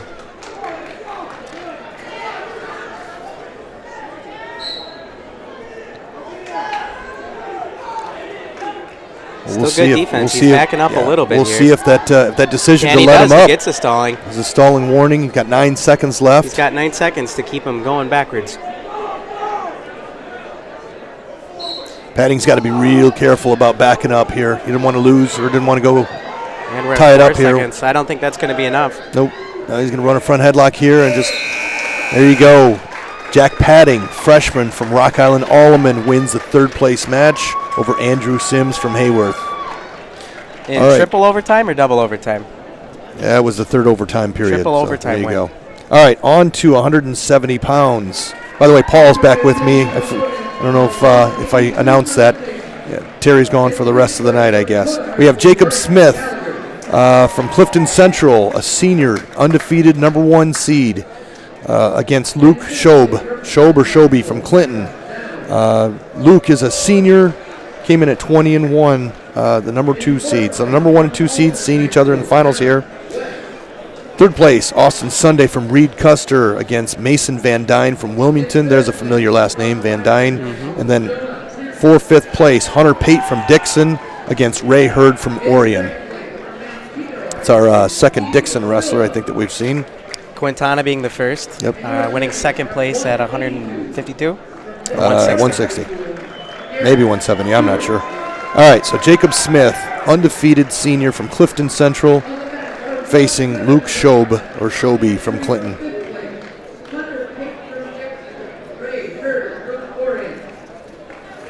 They're doing the awards right now for the 182-pound class.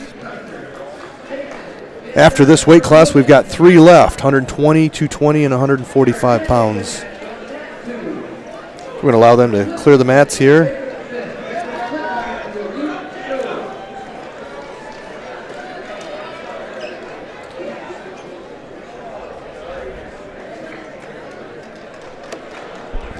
All right, can you tell? I can't tell which singlet is which. Clinton is wearing the graphite gray, I'd call it, with the maroon stripe. And Smith is wearing the black and blue speckled. Smith in right away on a takedown. Impressive first takedown. And he lets him up. He must be feeling confident that he can do it again. No score on the 3rd or 5th place matches.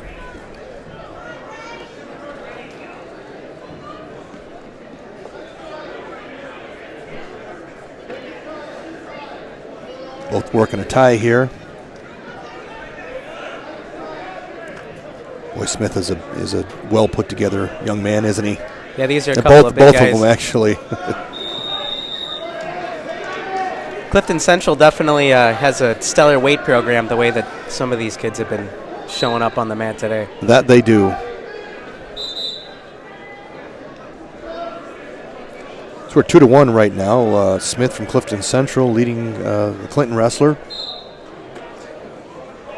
On the 3rd place mat right now. Another takedown by Smith here.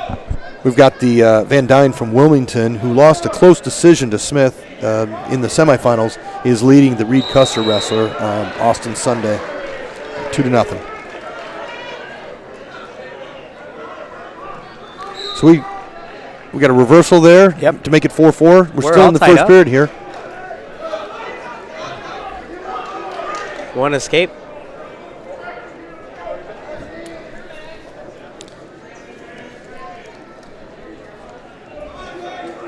Attempted a toss.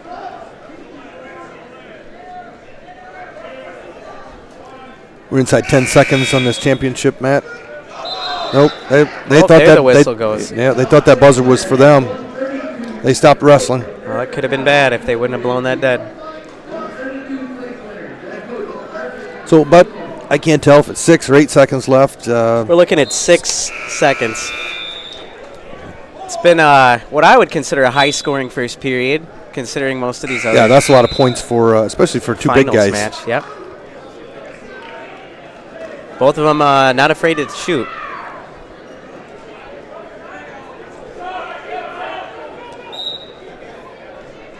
Van Dyne still leading 2-0 on third place mat, and still no score on the 5th place mat. Second period. Smith, I assume, chooses down. That's right. Yeah. The Clinton kid deferred. Gonna carry out of that, right back into a single. Gonna elevate that, or attempt to elevate it. Gonna come right back around. Oh, Bandit, all right, he got an escape. We have a 6-4 match right now on the championship mat. Smith from Clifton Central leading Schob from Clinton.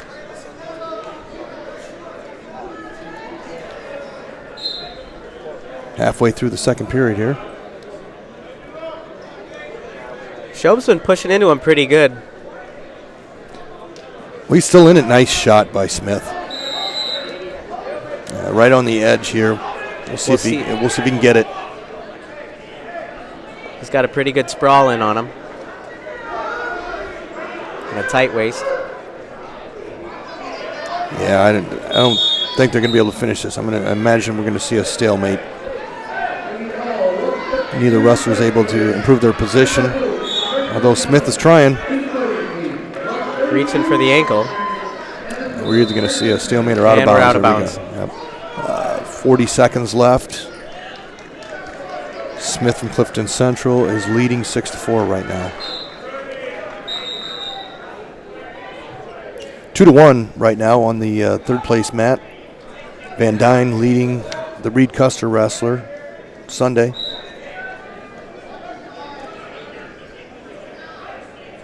Well, a lot of pushing, a lot of pummeling going on, huh, Paul? Yeah, that's right. You get up into these upper weights, and that's usually what it amounts to. A lot of good shots, though, as well. Not just trying to throw like there. There's a good fireman's carry. Nice. Schob from Clinton gets the takedown towards the end to tie it up, 6-6 going into the third. He seems to be bleeding, maybe. Yeah, it's not third period yet, is it? I heard a buzzer. I thought it was that Matt, but it wasn't.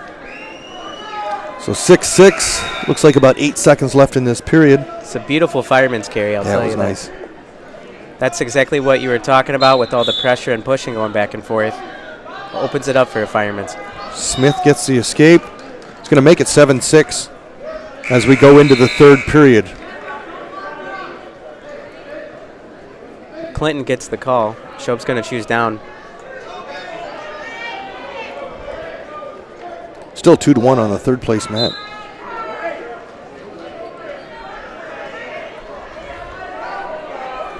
He's able to tripod up. Well, I tell you what, yeah, he's about to tie this up.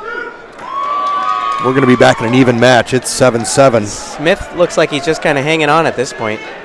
Nice he's shot, but I able to tell you shoot what, in. Yeah, he can sprawl pretty good on it. He's getting in. Schob, his legs are like tree trunks there. He's doing a nice job of fighting that off. And turns them. That should be back points. He gets the takedown, and he's counting the back points.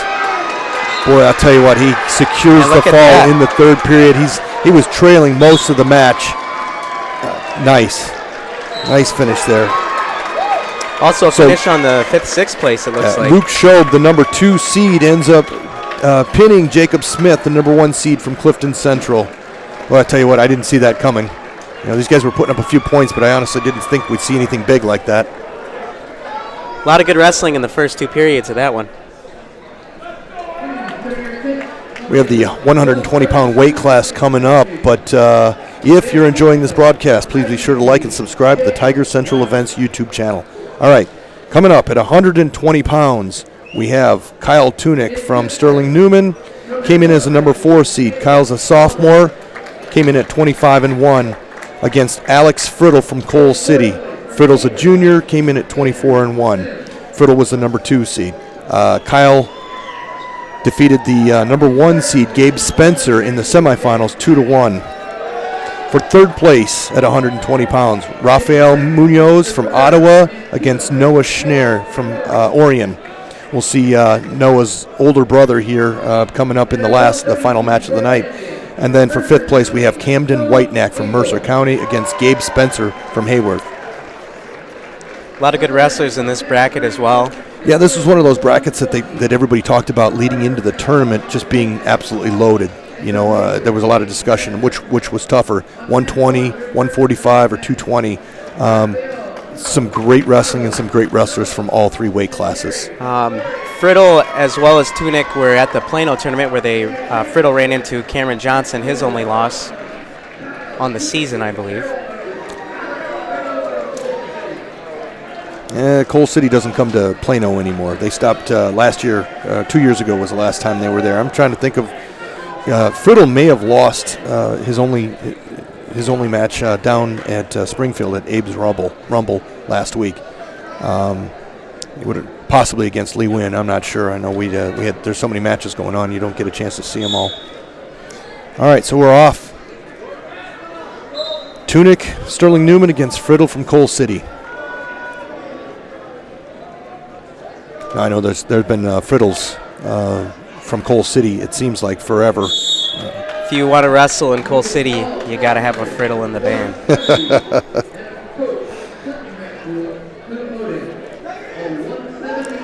I will say Terry's looking kind of nervous down there. His knees bobbing up and down pretty good.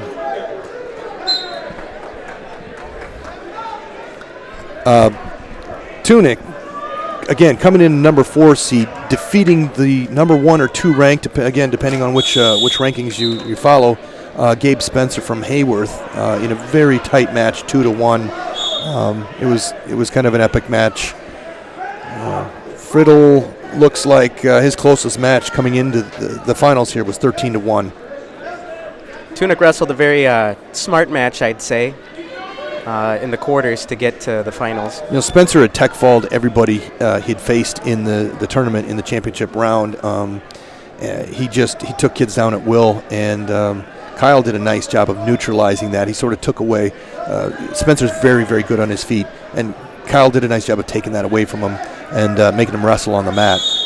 So it was a very intelligent match by Kyle. Kyle, a very visceral wrestler. Almost chose top again when he had the choice in the third period. Yeah, his coach talked him out of that, didn't he? Yes, he did. Takedown, first takedown of the contest by Friddle gets the takedown there. I can't remember. Kyle is a returning champ, but I think that he gave up the first takedown last year as well. Ended up securing the win. I think it was a pin. Don't recall who it was that he wrestled. I was just trying to remember and I couldn't. He was down in that match early, but he didn't give up. Came back and ended up securing the win. We got a 2-0 match on the third place. Matt looks for back points, at least 2. They're not giving him the back points. Okay. Nice break there then. It's still 2-0. Coal City coaches aren't happy with that decision. They said it was 1 1/7. So we had 2-0 match right now on the third place mat. Looks like Munoz from Ottawa is leading Noah Schneer from Orion.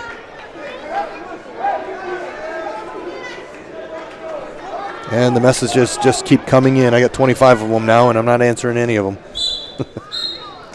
Could be good, could be bad. Escape from Tunick. With 3-0 match right now. Alex Friddle leading Kyle Tunick from Sterling Newman. And on the shot. Throw by there. And another 2. Another takedown. So it's 5-0 right now in favor of Friddle. Looks like there was no match. You know what? The 5th place mat. Maybe an injury default. It was Camden Whiteneck and Gabe Spencer. Gabe Spencer defaulted. Injury defaulted, went home. So no match there. So Camden Whiteneck from Mercer County ends up winning by default there. Tunick being ridden. A lot of pressure here from Friddle.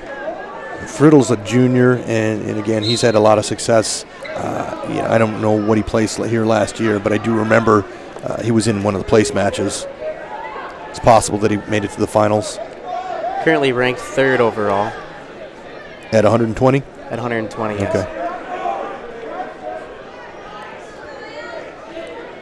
Schrank was the other wrestler I was thinking about that Kyle had run into. Right, from Rockford Lutheran. Yeah, Coal City stopped coming to the Plano tournament 2 years ago, but they were always there prior to that. And their team's been pretty impressive here this evening. They've got a lead, and with the number of wrestlers that we've seen in the place matches, I can't see anybody beating them. Dakota came in to this final round in second place, but we've not seen nearly as many Dakota wrestlers as we've seen Coal City wrestlers. Yep, it seems about it almost at every weight. Coal City has somebody placing and scoring points. Still 2-0 lead for the Ottawa wrestler. Again, over Noah Schnery from Orion. Again, Noah's big brother, James, will be wrestling in the finals here in the last match of the evening at 145 pounds.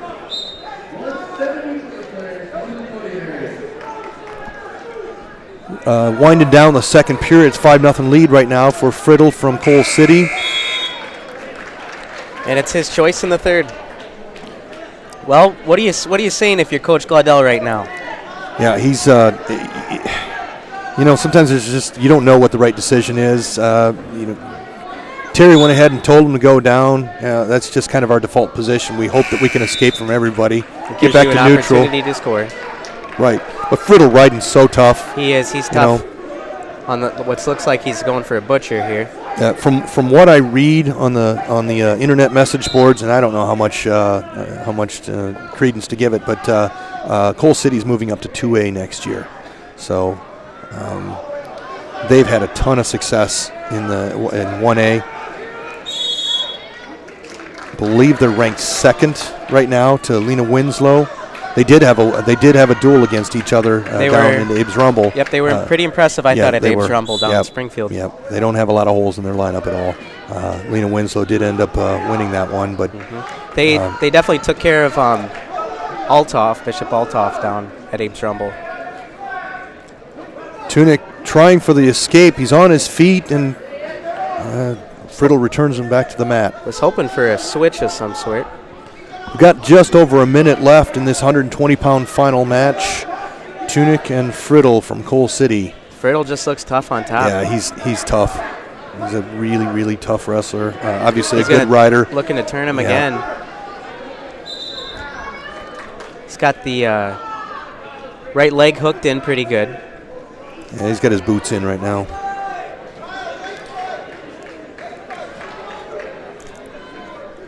Yeah, Friddle just, right now, just a little bit too much for Tunick.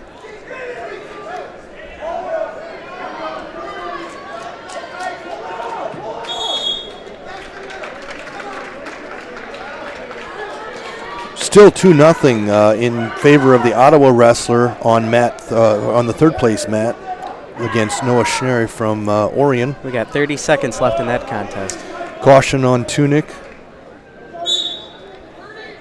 He's going to try to clear that, get back to his feet. I wouldn't be surprised if Friddle lets him go. Probably looking at a stalling. There's a stalling warning there. Looking for the stall. Yep. But with 15 seconds left, I don't know if that's. Now we're at 12. Yeah, it looked like Friddle was getting ready to cut him, but I don't think he wants to take any chances. If he rides Tunick out, he wins this match. Looking for a Granby here if I was Kyle. Yeah, 10 seconds left. You need something big. Sit out.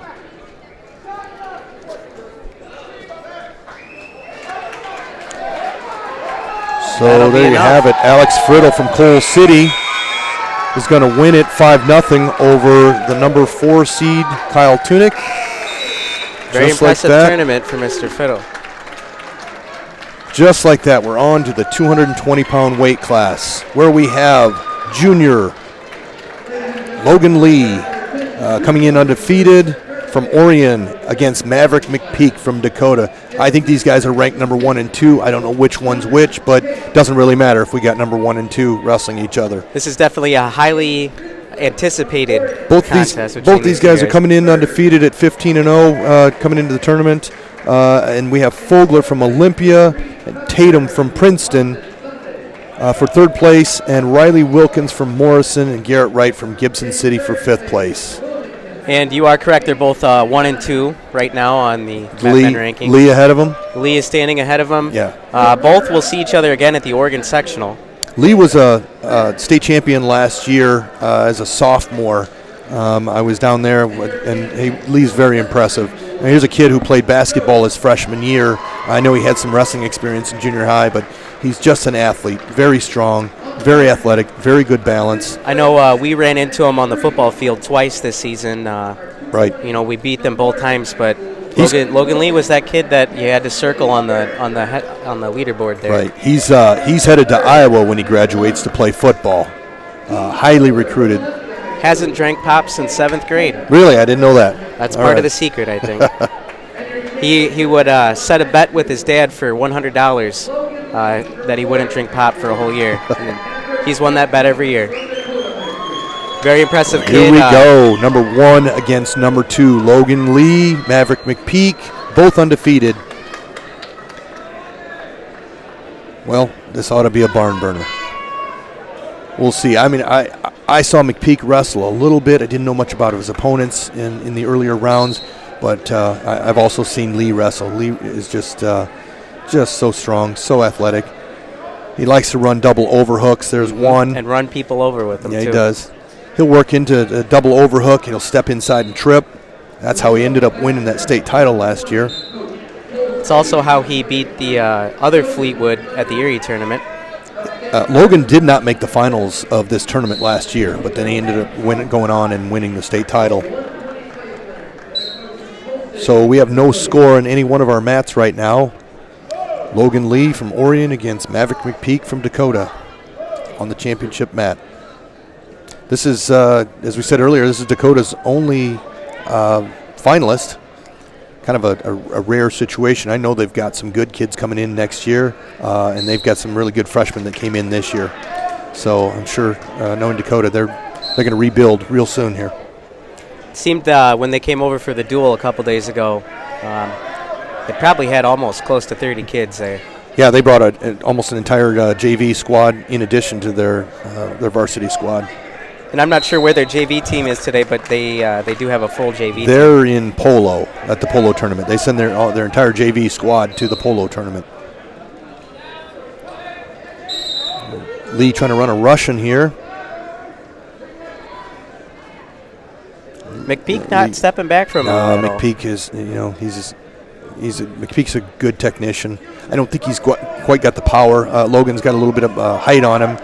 He's looking for those double overs. If he gets them, anything can happen. And look at McPeak that. picks him up almost to his back. Very nice. Shades of Luke Winterhalter. McPeak draws first blood, up 2-0. That was an That was impressive nice. takedown. You know, they must have been drilling. They must have worked on. They were How do you prepared beat for that. those underhooks Yeah, he like throws that? those overhooks in, and you just get your hips on her and pick them up, and Matt return them. I'll be honest with you, Logan looked a little frazzled being on his back for a split second there, too. Yeah, we didn't get any exposure or any points, but brief exposure. I think he was surprised himself that he was able to pick him up so easily. Well, I think he's so used to being in that position, and he usually comes out on top. Well, heck, he's undefeated. He always comes out on top. Real good first period there. No score on the other mats, but we got 2-0 right now in favor of Maverick McPeak from Dakota over Logan Lee of Orion. Would you consider this the de facto most valuable wrestler here, the OW? Upper weights, probably. You've got number 1 and 2 ranked wrestlers in the state. Regardless of how this match goes, whether it's a tactical match or whether there's a lot of action, you still have the two best wrestlers at that weight You have to facing each other. respect those, yeah. Which is exactly With what being we have coming up at undefeated. 145. Right. We have the number 1 and 2 or number 1 and 3, depending, wrestlers in the ranked wrestlers in the state. And so I'm going to guess your winner from this match and the winner from the 145-pound match are probably going to be your OWs, upper weight and lower weight. As Ric Flair once said, to be the man, you've got to beat the man. Well, I doubt that Logan Lee is out of it yet, but if he goes back to that double overhook position, McPeak really had the counter for that, and I don't know what Logan's going to do if he ends up those in that Dakota situation. coaches have been drilling that. Absolutely, Anticipation for this. knowing that that's going to come, knowing that that's what he's going to do. McPeak makes it a 3-0 match with an Giving escape. him one. Yep, loss of control there. So we'll have to see if Logan tries to work himself into those double overhooks again. Honestly, I've seen him run that so often that I'm not sure what else he's got. I'm not saying he doesn't have anything else. I'm just saying I don't know what it is. He's so effective at running those He's trying to work double. the Russian like he was earlier. I haven't seen an ankle pick or a blast double or just explosiveness. Takes a kind of a diving shot there. McPeak is he's behind. He's gonna try to lift, It's a try to hard mat man to return get him. up, and there's two Yep, more. Yep. Yeah, he didn't get his feet off the ground, but McPeak ended up with the takedown there. We're at 5-0 with about 11 seconds left in the second period. This has got to be strange territory for Logan Lee. Yeah, absolutely.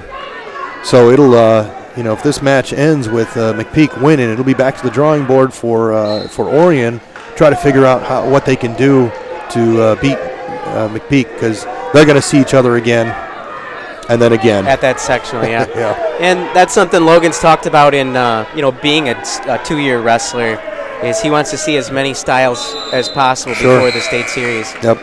Just now, because that, he hasn't had the mat exposure. right now he's just being out-wrestled by a more experienced wrestler. That's right. McPeak's been wrestling for a very long time. Since Moby Dick was a guppy. Yeah.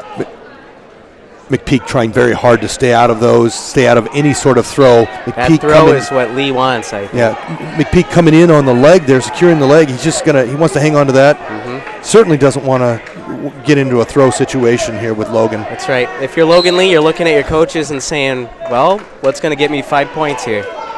And that throw has got to be what he is on his mind. We're in the third period, 1 minute and 37 seconds left. McPeak's leading 5-0 over Logan Lee. I haven't talked much about what's going on in the other matches because I'm afraid to look away from this mat, honestly. You got to wonder what's going through Logan's mind at this point. If he takes away those throws, Logan's not out of it yet. He can still. He stepped on his toes there. He's just trying about for got a big it. toss. He's trying for something big here, and that's Logan's game plan. If Out of McPeak bounds can there. get one more takedown, though, that would about, that's- fingers crossed, seal it. But I wouldn't count Lee out just yet. You got to. I'm not really sensing any urgency on him either. I don't know if that's just. He he's attempts got a ice shot in his there, but veins. now he's in a front headlock position. Nope, now he's traded off for that single. Well, I tell you what, it must be like tree trunks because he keeps picking that leg up and putting it down. He must tough have to some move. pretty heavy thighs. If he could somehow get around him. We got a 4-0 match on the third place mat. I can't tell at this point who's leading. Can't see the ankle bands. It looks like Fogler from Olympia. Logan might. He gets his takedown. He almost looked like he had a shot at some back points. 5-2 with 25 seconds He's left. putting a half in. He's and trying to taking run it. it. He's looking at his coaches, asking what he should do. I think he's gonna try to cut him, but McPeak is gonna come back in on that leg and Yep. just try to, probably burn out the clock. Or, I'll Logan tell you what, can get a high ground. No, he's going to get 2 out of this. hike those hips up over. I think he's and doesn't quite have the gonna reversal step yet. over him. We're out of bounds Yeah. with 2 seconds left. That'll about do it. McPeak's still going to be down in the bottom position, but there's only 2 seconds left. He's going to optional start. You got to be thinking the world's fastest cradle here. There we go. It's going to end the 220-pound final, 5-2 in favor of Maverick McPeak over And Logan Lee. A dab from Maverick McPeak. Is that what that was? I believe that's what that is. One more final shout out here. If you're enjoying this broadcast, please be sure to like and subscribe to the Tiger Central Events YouTube channel. Coming up on our final weight class, the 145-pound weight class, where we have senior and number 1 seeded Trey Hild coming in at 28-0 from Porta against James Schnary from Orion, also undefeated, number 2 seed. I believe they're ranked 1 and 2 in the state, again, depending on which rankings you're looking at. For third place, we have Brody Ivy from Sterling Newman against Ryan Wazalewski from Coal City. Fifth place, Christian Reynolds from Clinton, Cade Slayton from Dakota. Ivy had a really epic match, really nice match with Schnary from Orion. Ended up losing 3-1 late in the third period, but it was 1-1 with about 15 seconds left. I'm not sure how much time was left when Schnary got the takedown, but It was off of a great scramble too. Both wrestlers very fundamentally sound, and Brody- Schnary came up on top of that one. Ivy wrestled a great match there, and at one point I think our section kind of jumped up thinking he had gotten the takedown. Didn't have it. Schnary ended up coming back and getting the takedown. So this is the final match of the night.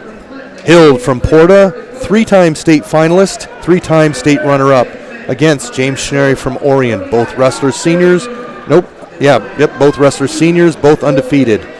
Hild coming in at 28-0, Schnary at 15-0. You got to be thinking that the winner of this one might get the call for the OW. I would think so. 2 men enter, 1 man leaves undefeated. Yeah, I've seen both wrestlers. I've seen Schnary wrestle. He's stocky. He's strong. Hard to score on. He wears you down. He wears you down, and then he's very explosive when he wants to be. Hild, an excellent technician. We've got wrestlers on our team who have wrestled both of these guys. Hild loves to run things out of a Russian tie.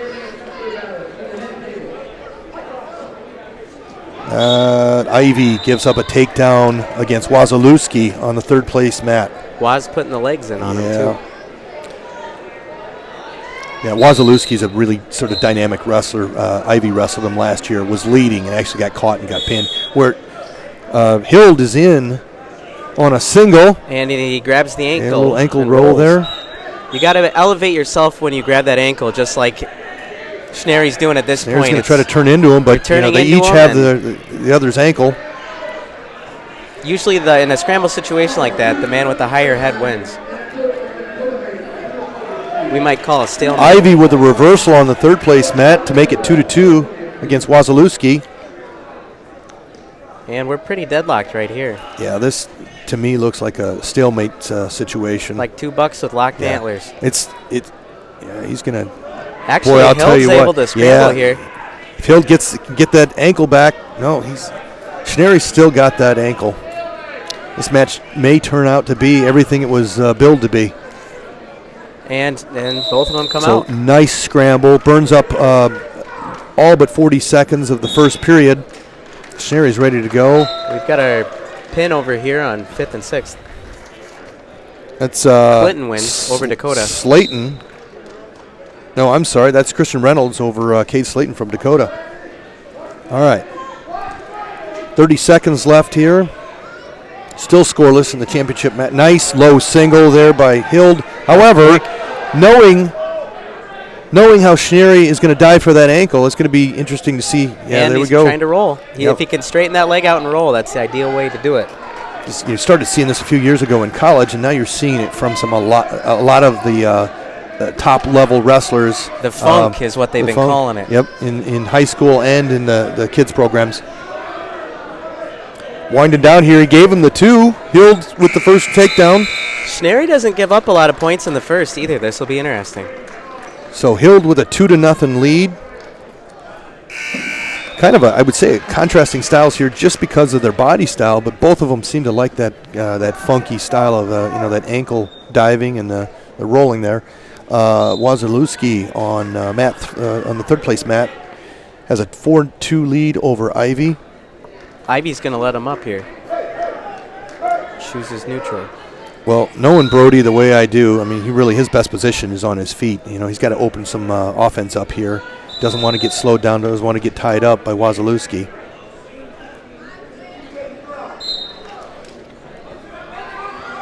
Wazalewski on a shot on Ivy. Ivy gave up a takedown. Now it's 7-2. All right. Tried a pancake on it. 3-0 here on the championship mat. Hild leading James Schnary. Which one was seated, or which one was ranked first? I think Hild was. I think Hild probably, just because Hild would get the nod. Yeah. I'm not exactly sure what criteria is at the Princeton Invitational. Yeah, they use records. They probably use past performance. I would say state finals sounds pretty. Yeah, 3-time state finalist. That sounds pretty tough to beat by me. Yeah, he was definitely the number 1 seed.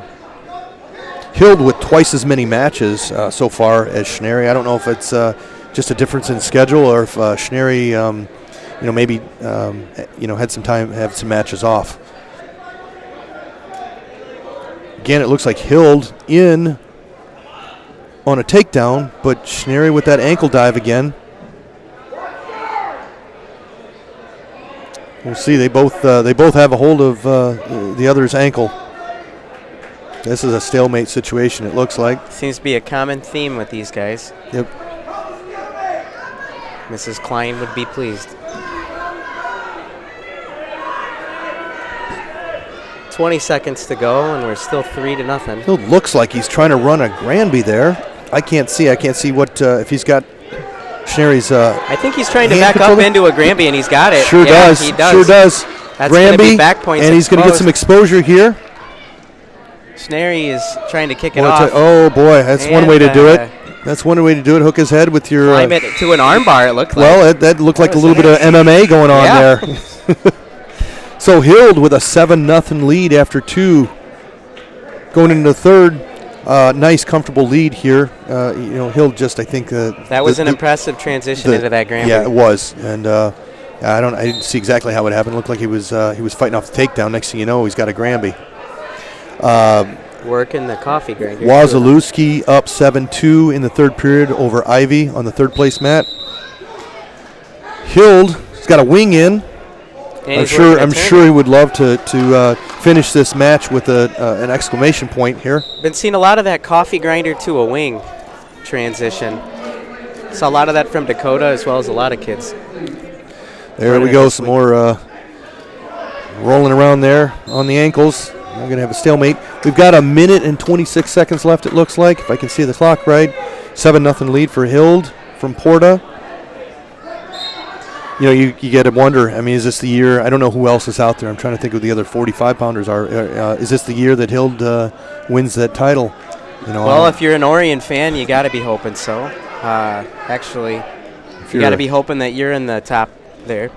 I would say Chambers from Murfreesboro. It also says Clayton Peterson, Shelbyville. Yeah, Hild's the top man, though. He's the man to beat. Yeah, well then it looks good for him to get his title this year. It'll be a 4-time state finalist and possibly a 1-time state champion if it comes down to that. Schnery, the highest Schnery's gotten is 3rd. Does that sound correct? Yep. He's been, I think, 3rd and 5th, something like that. So as a senior, Schnery's looking to stack. He kind of Hild here. He doesn't have any control there, but you don't have to have control to have the fall. They can call a fall here sometimes. Yep. Yeah, you don't have to have control to secure a pin. 7-2 right now on the third place match. Boy, Ivy just about stuck him up. He just thing. about stacked him and stuck him. Sorry to get excited there, but teammate of my son. So, all right, we're inside of 30 seconds. Actually, 20 seconds left in the championship. And Schnery with the nice fireman. Yep.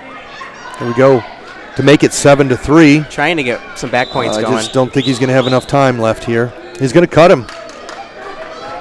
He's going to cut him, and he's probably going to go for something big here.